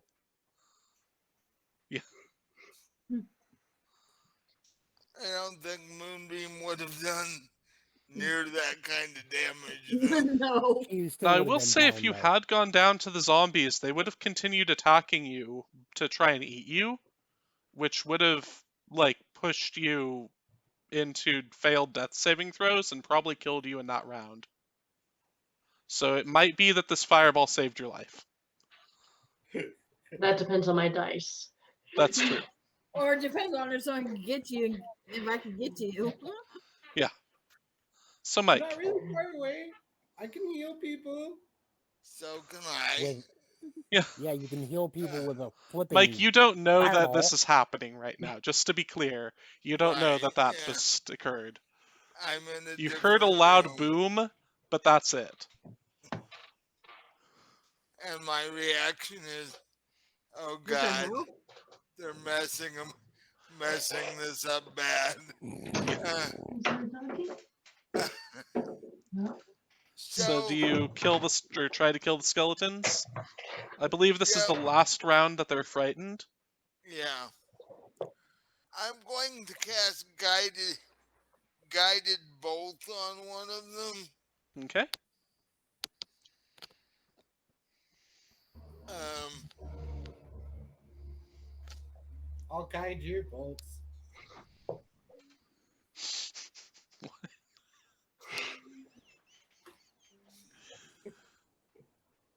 that that's a 17. That's with disadvantage. Yep. That hits. Some guided bolts. So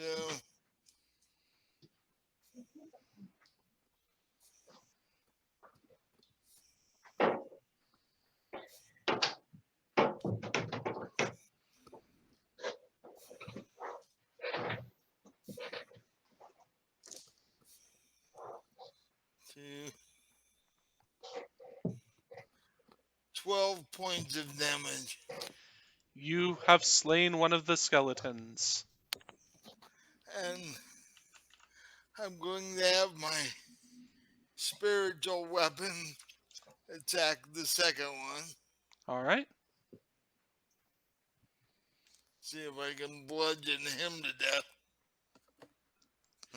And you're watching this happen, Melody, so... Yep. Uh,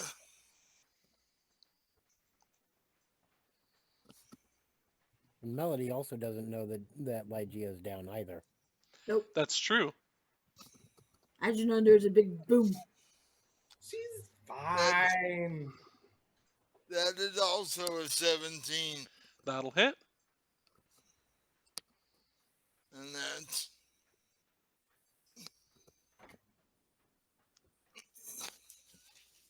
check damage on that real quick.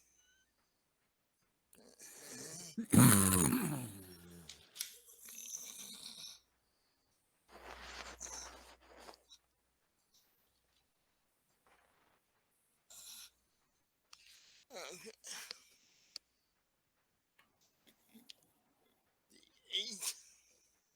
8. 8. No. I'm looking for a D8. Oh, okay. Let's just make this simple. What's the minimum damage that you can deal? 5. Then it's dead. Okay. So are they both dead or just one? Both of them died this turn. And Mike, do you have any healing spells? I'm a cleric. Well, it doesn't mean you have healing spells. I remember Patrick in the one game. He didn't have. He had maybe one healing spell because he had anything but that. I have plenty of healing spells. So this that was either Emma's beginning or whichever one you were a healer, a cleric in. Yeah, that would be Esma's beginnings and now Fallen Dragons. But yes, I have cure wounds, and I am a war cleric. Yeah. That's why I asked because you're a war cleric. Wasn't sure if you actually had even the real healing spells. All right. So yeah, that's that. So top of the round. I climb through the window and say, so I saw that you just killed those skeletons. Good job. Now let's try to find a way through this damn door. And I investigate around the room. Okay. So the room looks like it used to be a spinning room where they would spin clothes or whatever of that sort of thing. There's like leftover chunks of spinning wheels and like really moldy ancient cloth left over. And that's pretty much it for what's in the room. You can go ahead and roll investigation if you want to look really closely. I'm gonna look really closely, see if I can figure out. I tried the door and it's locked. I tried The door is locked. Okay, so I'm gonna see if I can find a key. 18 plus 18 investigation. 22. All right, you do not find anything of note except for one golden needle. It's just a little, like, needle of gold. And there's nothing to. Oh yeah, we busted the door down, didn't we? Yeah. All right. So now it's Will's turn. Take the golden needle and puts it in my stash. Try to see if we can sell it in a store. Okay. Is one skeleton still on its butt? So no. So those skeletons stood up on their turn. So the damaged one is up again. Okay. Provoking an attack of opportunity. They weren't in melee range of anybody. Oh. I'm going to try to shoot it. Okay. Does a 20 hit? Yes.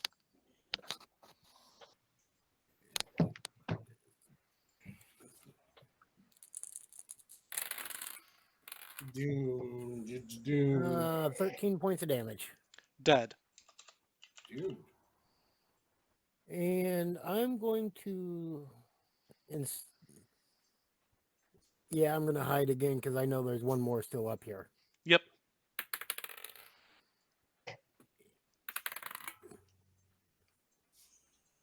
13. Okay.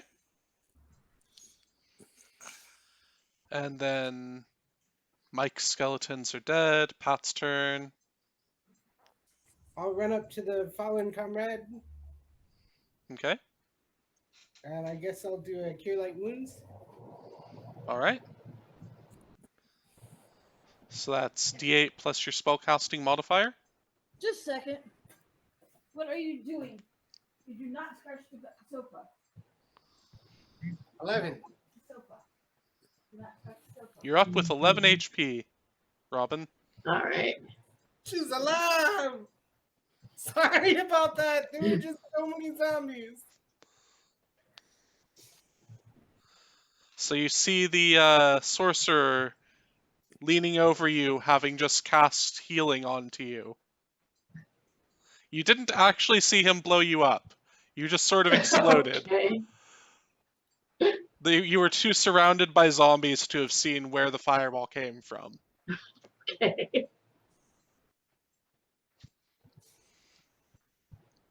Sorry. Oh, but he's admitting it, so you know. So you know he did it. All right. Speaking of which, it is now Robin's turn. Well, how many of these things are left at this point? There's one skeleton atop the battlements. You can see him from your current position. Okay. Or it could be a her, I don't know. No, it You was can a see guard, it. so it was most likely male. Okay. Well, the only thing I can do from here is shoot an arrow at it with my longbow. Okay. So let me see here.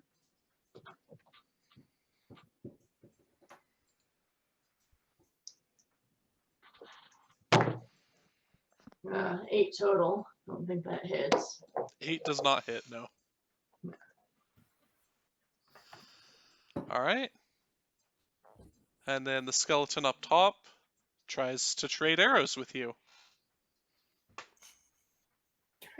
Shoots you for 11. It got a natural 20 on its because these dice are bloodthirsty as hell. So that's 2d6 plus what?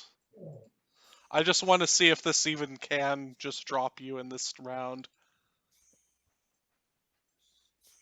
2d6 could drop Oh, her. 2d6 could drop her. It did not. It dealt 6 plus whatever its bonus is. I think it's 3. No, it's only 9. 2. Okay. So you're So you take 8 damage. You're down to 3 health. Okay. You may want to find some cover and maybe not trade arrows with this skeleton. don't worry, I've got a plan. Is it shoot it? Yep. You get advantage, by the way, from shooting from these things, and you also get your sneak attack. I don't know why I haven't been saying that. So, how many shots have you fired out of that revolver, by the way? Right now, this would be my 6th shot. Okay. So you'll have to reload after this next shot. Okay. Does sneak attack only apply to your first attack? Yes. Or Normally, but because I'm a Dankwood Goblin, I get as a bonus action at the end of each round, I can choose to dash or hide. If I'm hidden, I get my sneak attack. Yeah, you won't, but only once per round. You can only deal sneak attack damage once per round. Does a 19 connect? Oh, it's not your turn yet. Sorry. Oh, sorry. It's currently Mike's turn. So, you said the door was locked on the Yes. other side of the room. Yes. My spiritual weapon is still up, Mm-hmm. so I'm gonna have it try to bash in the door. All right. Just roll damage. You don't have to roll to hit. It's a door. You hit it. Yeah.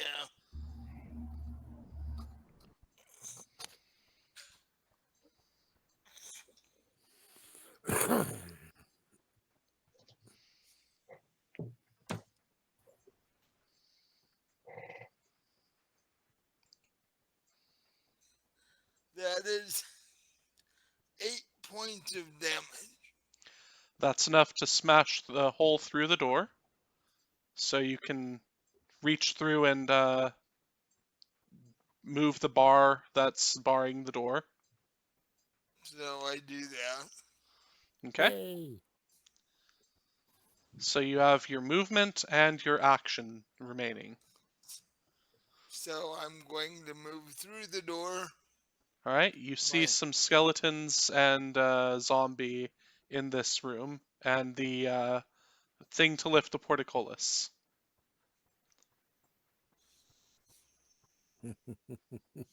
The um, the chain, what a chain winch, I think is what it would be called. I I lift up my um, holy symbol, Okay. say another prayer, and anything within 30 feet of me has to make a wisdom saving throw. They rolled a 4. So, So on their turn, they'll begin running. what? And how many are there total? There are 2 skeletons and a zombie. Okay. So, since the portcullis is broken, did they just run out of the castle into the courtyard? No, they're upstairs. They're Or, upstairs, so they will descend the stairs into the courtyard, though. So yes, that will be basically what happens. Um. So let's see. Then it's Will's turn. No, then it's Melody's turn. Okay. I follow him out the door. Stand behind him. And I.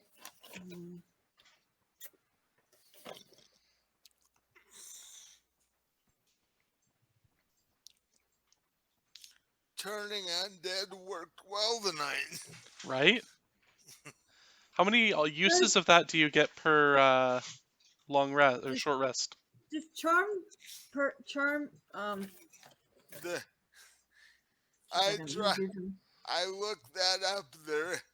They don't say a set number. It Well, just it's your says, channel divinity. yeah. So oh, so you actually only get one of those Oh, per short rest, and then at 6th level you get 2. so that didn't work then. So that didn't work. So Okay. you would get a different action actually. Right. Okay. So I guess you just roll up on one and hit it with your sword or Ah, something. Um. Actually, I'm gonna cast guiding bolt again at 2nd level, Okay.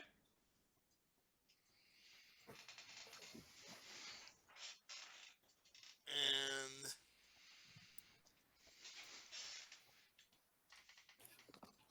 it's an 8.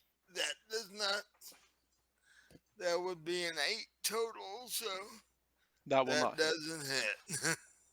You aren't at disadvantage for shooting these guys. No, Oh, okay. but It was just a missed bolt. Okay. right. Alright, so then it's Melody's turn. And what does Melody do? I follow him out the door. And I'm gonna just a second. Cast flaming spear near the are they together or what? Yes, the two skeletons are together. The zombie's just sort of milling about in the middle of the room. Okay, I cast flaming spear at the um The 2 skeletons. skeletons. Okay. So what happens with Flaming Sphere? So it's a 5 diameter spear of fire appears unoccupied, so it's near them, not in it. Oh wait, Okay. never mind. I don't want to do that. Never mind, because never mind. I mean, that does damage, but they'd have to end their turn in it. As a So- bonus action, you can move the sphere up to 30 feet. If you ram Yeah. the sphere into a creature, that creature must Yeah. make a saving throw against the sphere's damage. So you'd Yeah. target one of them and hit them with it. Yeah, let me check something out. How the fuck do you spell that?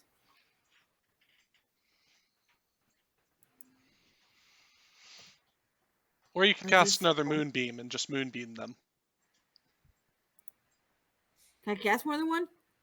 Well, your other moonbeam ran out, or would run Oh. out. You could cast a new one, and it would be your new concentration spell.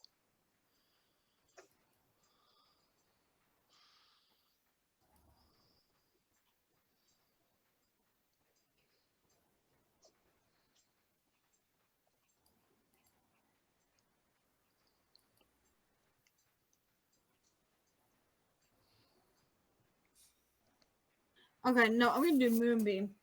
Okay. Cast So moonbeam. This just a second, let me check something. My mouse. Where's my mouse? I ate it. You ate it, huh?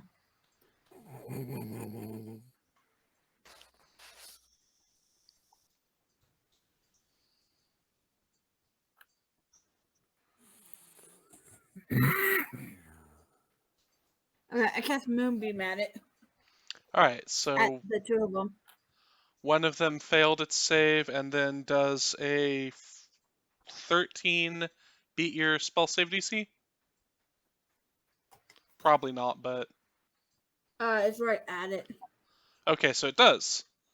All right, so one of them takes half damage. So roll your Okay. 2d10. I thought it was 3d10, but let me double check that. If at a third level spell slot, it would be 3d10. Oh. Right. Oh yes, 2d10. Yep. Okay, so 8 and 9. All right, so you kill one of them, and the other one takes what is half of 17 damage?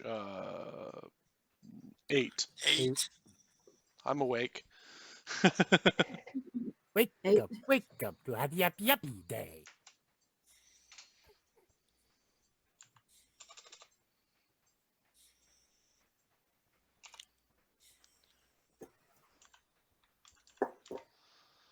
All right. And then, yeah, their initiative was 1, so they're going to be going last. I just had to check that. So whose turn is it now? Will. Okay, I'm going to try to shoot the last one up the top. Okay. So roll with advantage. 8 or... How about an 18? 18 hits. Okay, there we are. In 2d6. Here we go. How about 14 points of damage? That's enough to kill it. Yay! Congratulations. Quit shooting my buddy! Right? Okay. And then we move on to the sorcerer. I guess I give her a healing potion. Okay. So 2d4 plus 2. Yep.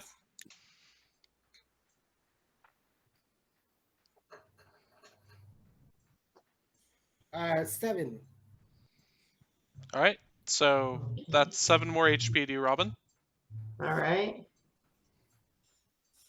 And there's no targets in sight. No, but you do hear something coming from the stairs above the portcullis. I guess I head up that way. All right.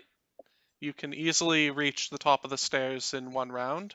So you see a moonbeam, a dead skeleton, a live skeleton, and a zombie, and then your 2 friends. I'll Eldritch Blast the skeleton. Okay.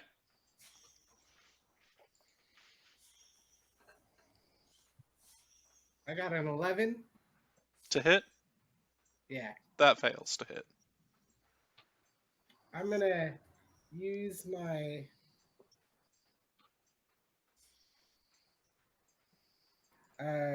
favored by the gods to add 2d4 to the roll. Okay. Add 2d4 to the roll. You literally cannot fail to hit it. So I add 5, so I got a 16. that hits. And then d10 damage for 5. All right. That kills it. Boom! Suddenly the gods say, yeah, screw that guy. Screw that one skeleton in particular. Exactly. All right. And then it is Robin's turn. Okay. So I'm still outside, right? Yes. Okay, well, hearing all the stuff that's going on in there, I'm going to go in and see what's going on. Okay. You see a zombie milling about, 2 dead skeletons, and inside of a moonbeam. Okay. The zombie's not inside of the moonbeam, right? Correct. Okay. Might I Well, suggest turning into an animal before you continue combat? yeah, that's probably a good idea. And then I suggest moving, bite and move away. Okay. You turn in, turn into an octopus, and then you wonder why you're here. Right. want- Actually, they do a one-armed- fair amount of damage, and they can hold their breath for an hour. It's not that bad.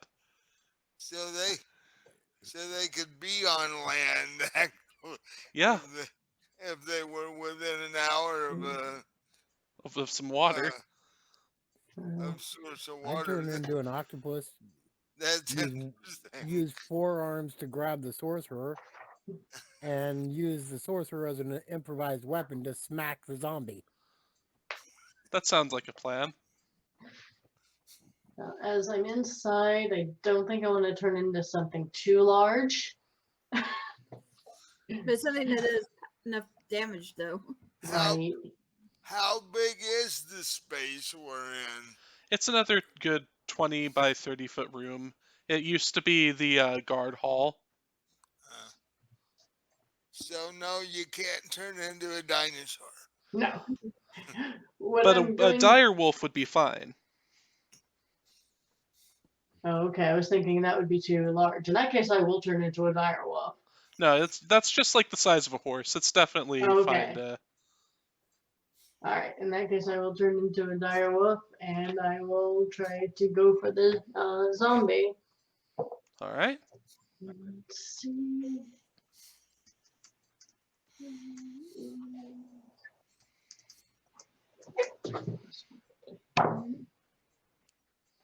I think I missed 9 total. 9 hits. Oh, 9 hits. Okay. Yes. So that is... Zombies have very low AC. Okay, that's 2d6 plus 3. So that's 9 points of damage. All right.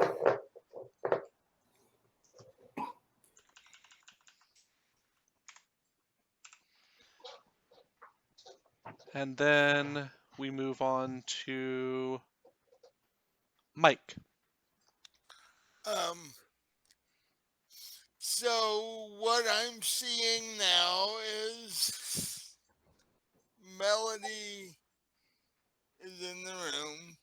Mhm. She's got You see everybody. you killed the two Except for Sup, gang? Julari. you killed the 2 skeletons with the moonbeam, Mhm. or Moonbeam and an Eldritch Blast. so the only thing standing is the zombie. Correct. But remember, everybody but Julari is in there. Yeah. And well, So now is not the time to breathe fire into the room. Exactly. well, to use my breath weapon again, I have to have a long rest anyway. Is it a long rest? I thought it was a short rest recharge. Oh, Yeah. that's sad. Yeah. I thought you had to roll dice to see if it recharged. No, that's for regular dragons. Yeah, that's for. No, you do get it back on a short rest. Yeah. Yep. Well, I haven't had one of those yet either. That's true. Just sit there for an hour while the zombie's wailing on everybody else. Right. Yeah. No. um.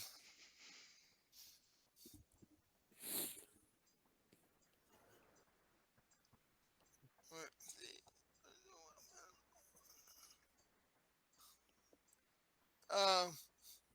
My spiritual weapon stays up for a minute. Has that passed yet? So that just passed last round. So it just disappeared after it did the bashing for you.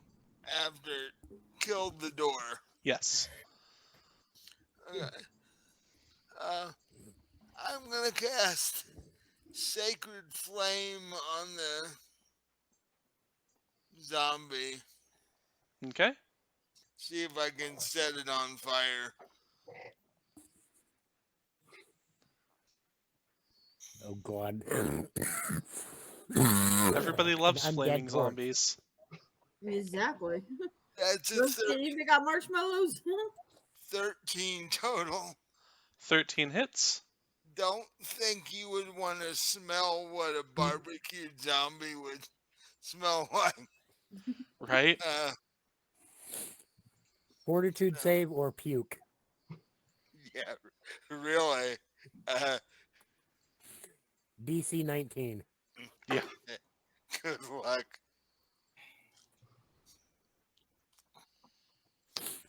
And if one person fails, y'all fail. That Or does everybody after the person that failed would fail. Yeah. 3 points of damage. Okay, 3. Yeah. Oh, actually, it needed to make a dexterity saving throw. So it failed that. Yeah. It rolled a 1 and it has -2. So it gets a -1 to its saving throw. So it takes 3 points of damage. Yes. 3 points of fire damage. Radiant damage. For some reason. It's Oh, called Sacred Flame, but it's radiant Yeah. damage, which is actually beneficial in this case. So we'll not be upset about that. I have fire damage written down for some reason, but that's all right. Yeah. All right. Then we move to the zombie's turn. So the zombie targets the wolf next to it. And a 15 hits a wolf's AC. Yeah. So it deals 4 damage. Okay. But that's 4 damage to the wolf, not 4 damage to you. So Oh, okay. Yeah. so you're fine. All right.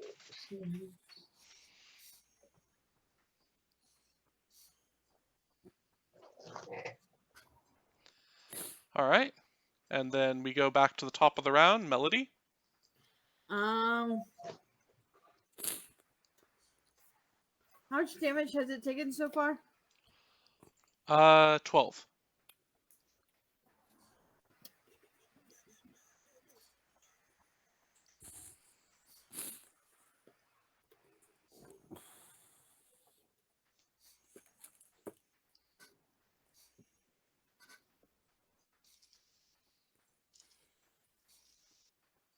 I'm going to do Zapping Sting. All right.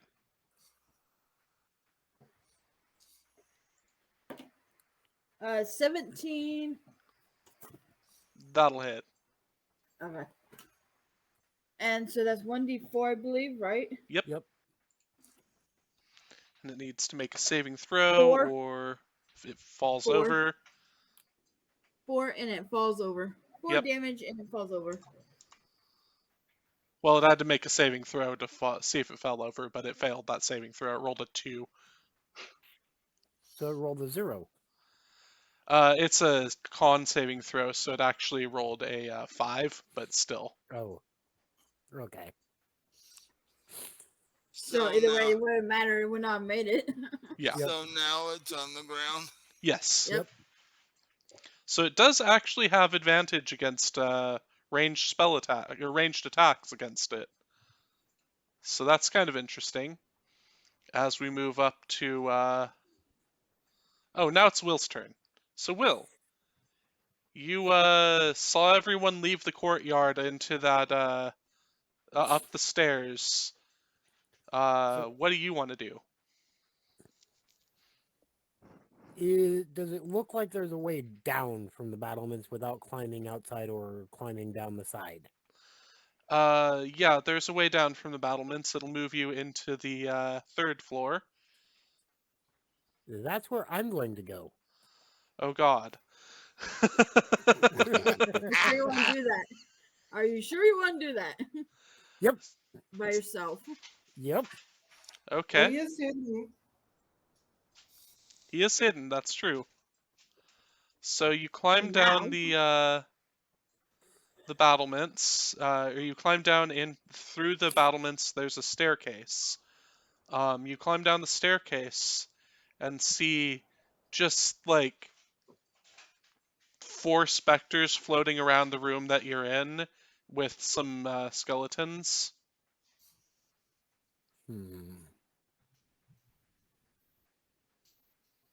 Okay. The room is completely dark.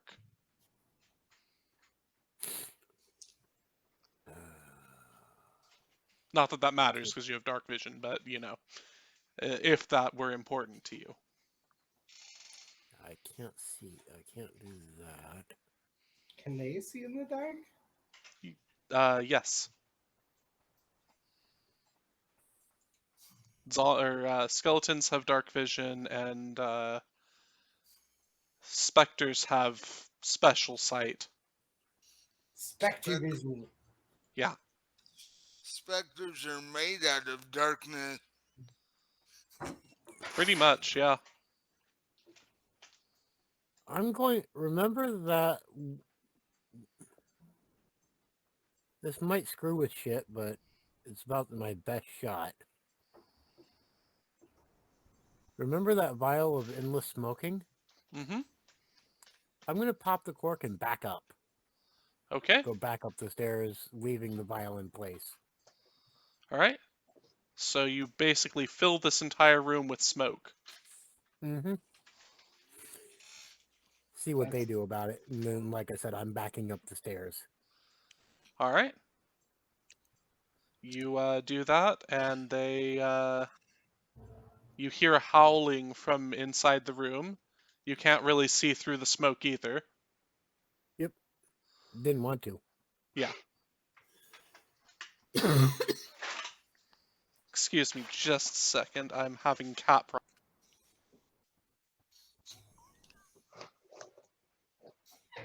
Got attack. Okay. Well, Yeah, I will be that right was back funny. because I need to go get a drink. Oh, okay. So after Will's turn, it is Pat's turn. Let's see You what the guys probably sorcerer heard a is. howl from somewhere above you guys. Yeah. Well, I guess we should go that way. Well, there's still a zombie in the room that you're in. Oh, okay. Well, I Eldritch Blast the zombie. It's prone right now, so you'll have disadvantage on the attack roll. Oh. You could walk up to it and hit it with a stake or something. I don't have like a good stick. Need to get you a good stick to hit things with. Yeah, good hitting stick. You don't Just have grab like the shocking dragon board and grasp? use it. Does it look hurt or not hurt? It's hurt. I'll magic missile it. Okay. Give me your damage. 2, 3, and 2. And then plus 7 1 to points each of of damage. those? No, that's total. Oh, okay. 7. That's enough to kill it.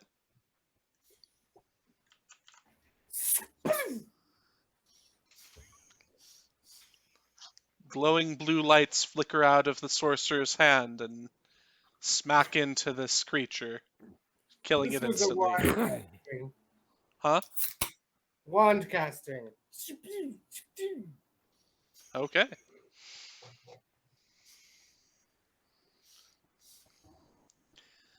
And then, yeah.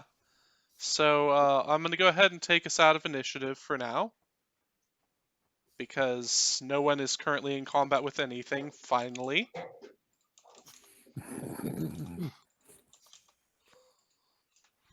That is why, also part of why I dropped the smoke screen.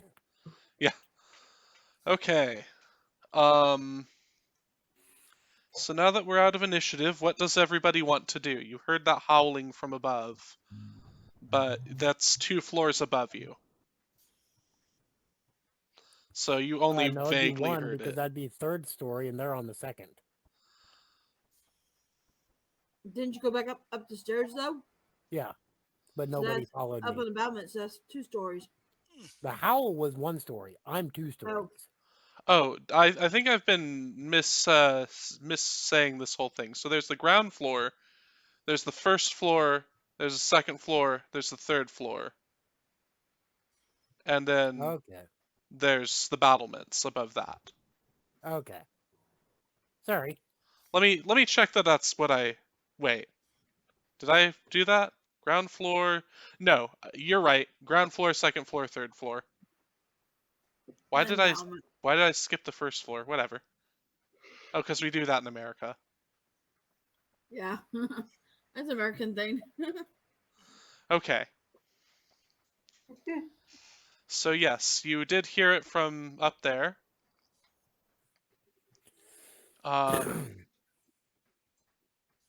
So that is 60 feet from you right now, or no, like 30 feet above you right now. Sorry, 10 feet above you. What am I saying? I'll be awake. I promise I'll wake up. Probably tomorrow. Are you sure? Did you get the drink you needed? No, I skipped that. It's fine. We've got no time left. Are you sure? Yeah. Yeah, we didn't even break this whole session. All right. So what do you guys want to do? Will knows what's happening up there. And I know I don't want to go down into that. Yeah. Um, is there anything else around, or is that just it? So there's a door leading further into the building. You can go downstairs and check out the stuff that's on the ground floor. Or you can, yeah, that's really it from your position right now.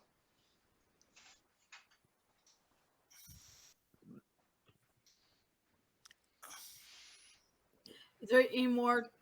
Okay, you said there's a door on that second floor, right? Yes.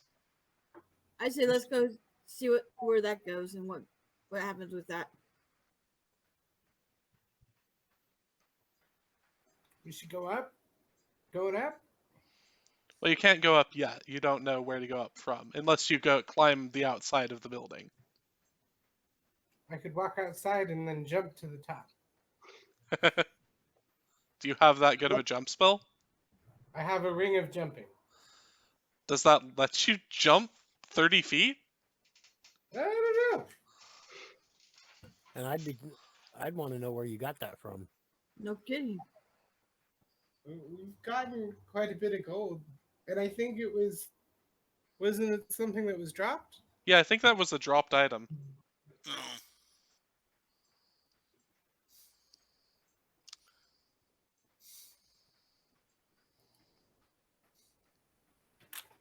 Okay, it was probably the one that I missed. Because I don't remember that ring getting dropped. I don't either. I don't either. So you bought it? I must have. Why do you have a ring of jumping? I don't know. I might not have a ring of jumping. I don't think you have a ring of jumping.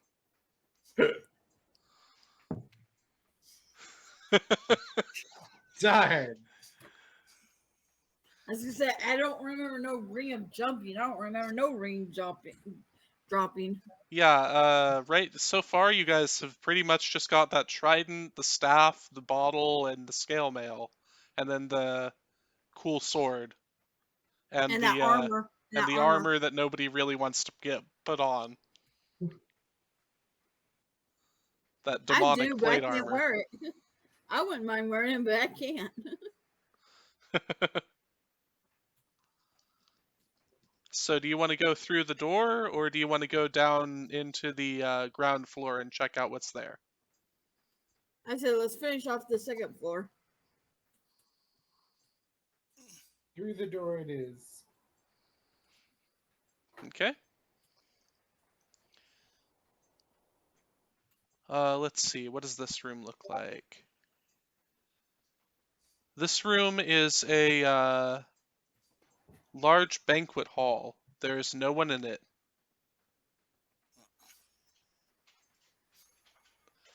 There is, however, numerous pieces of silverware that have tarnished through the ages, and silver candlesticks, that sort of thing.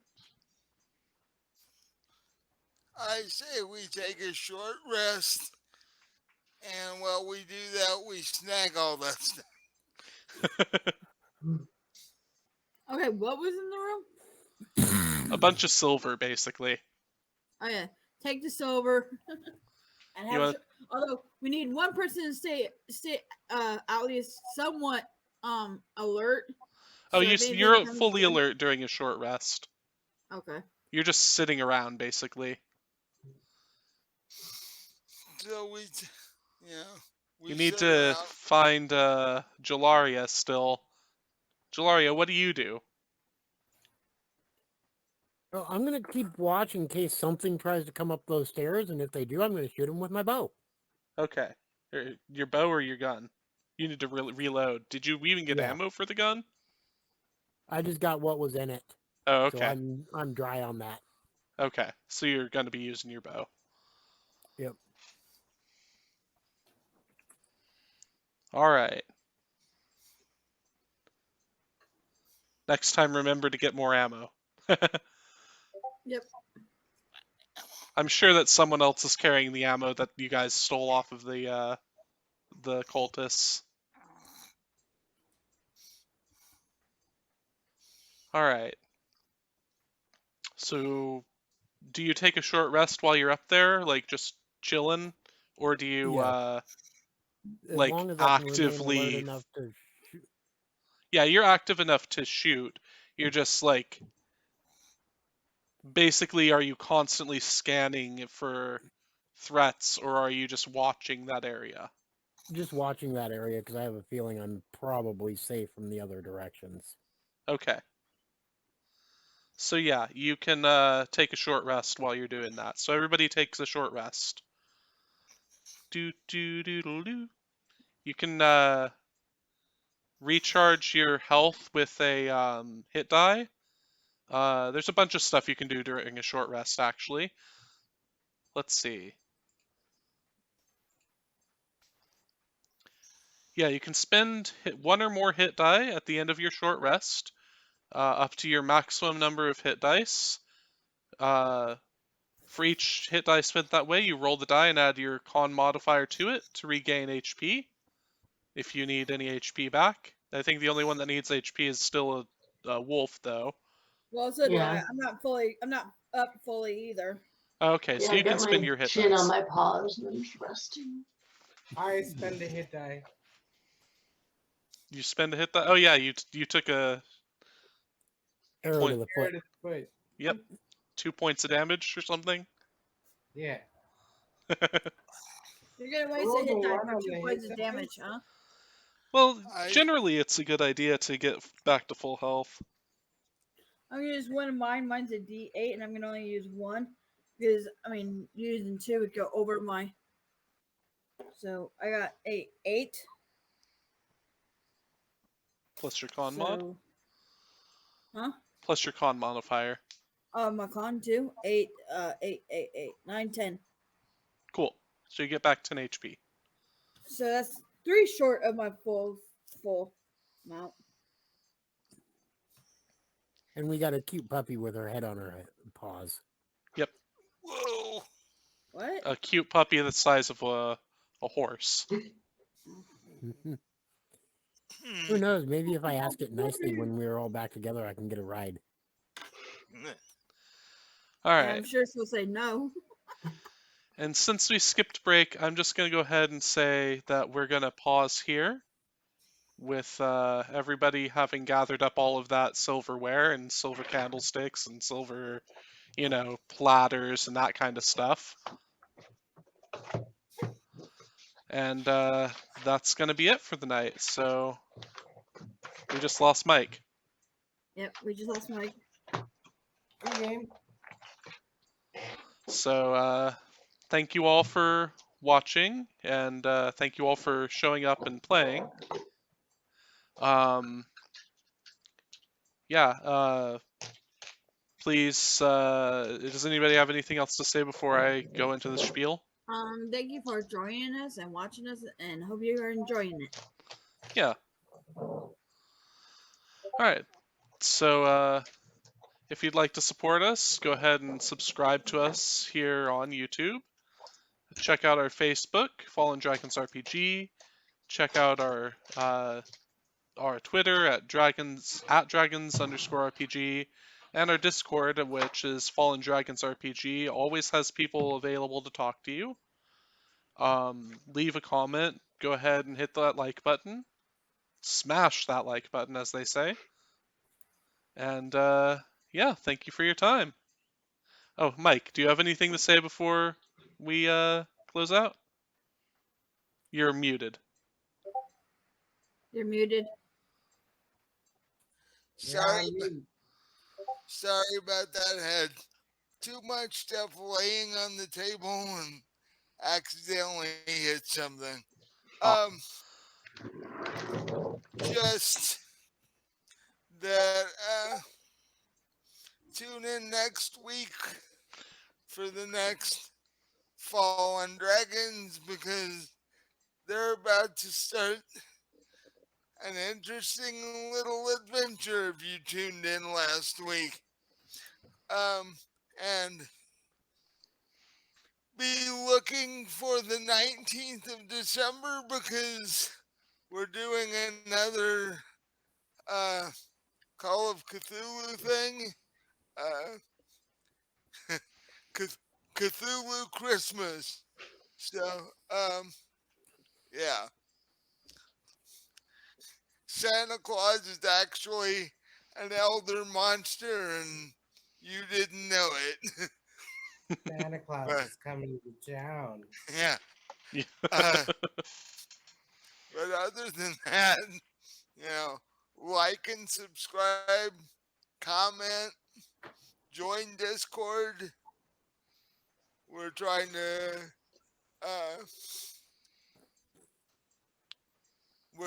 to push really hard for the end of the year. We want as many subscribers as we can get by the end of the year.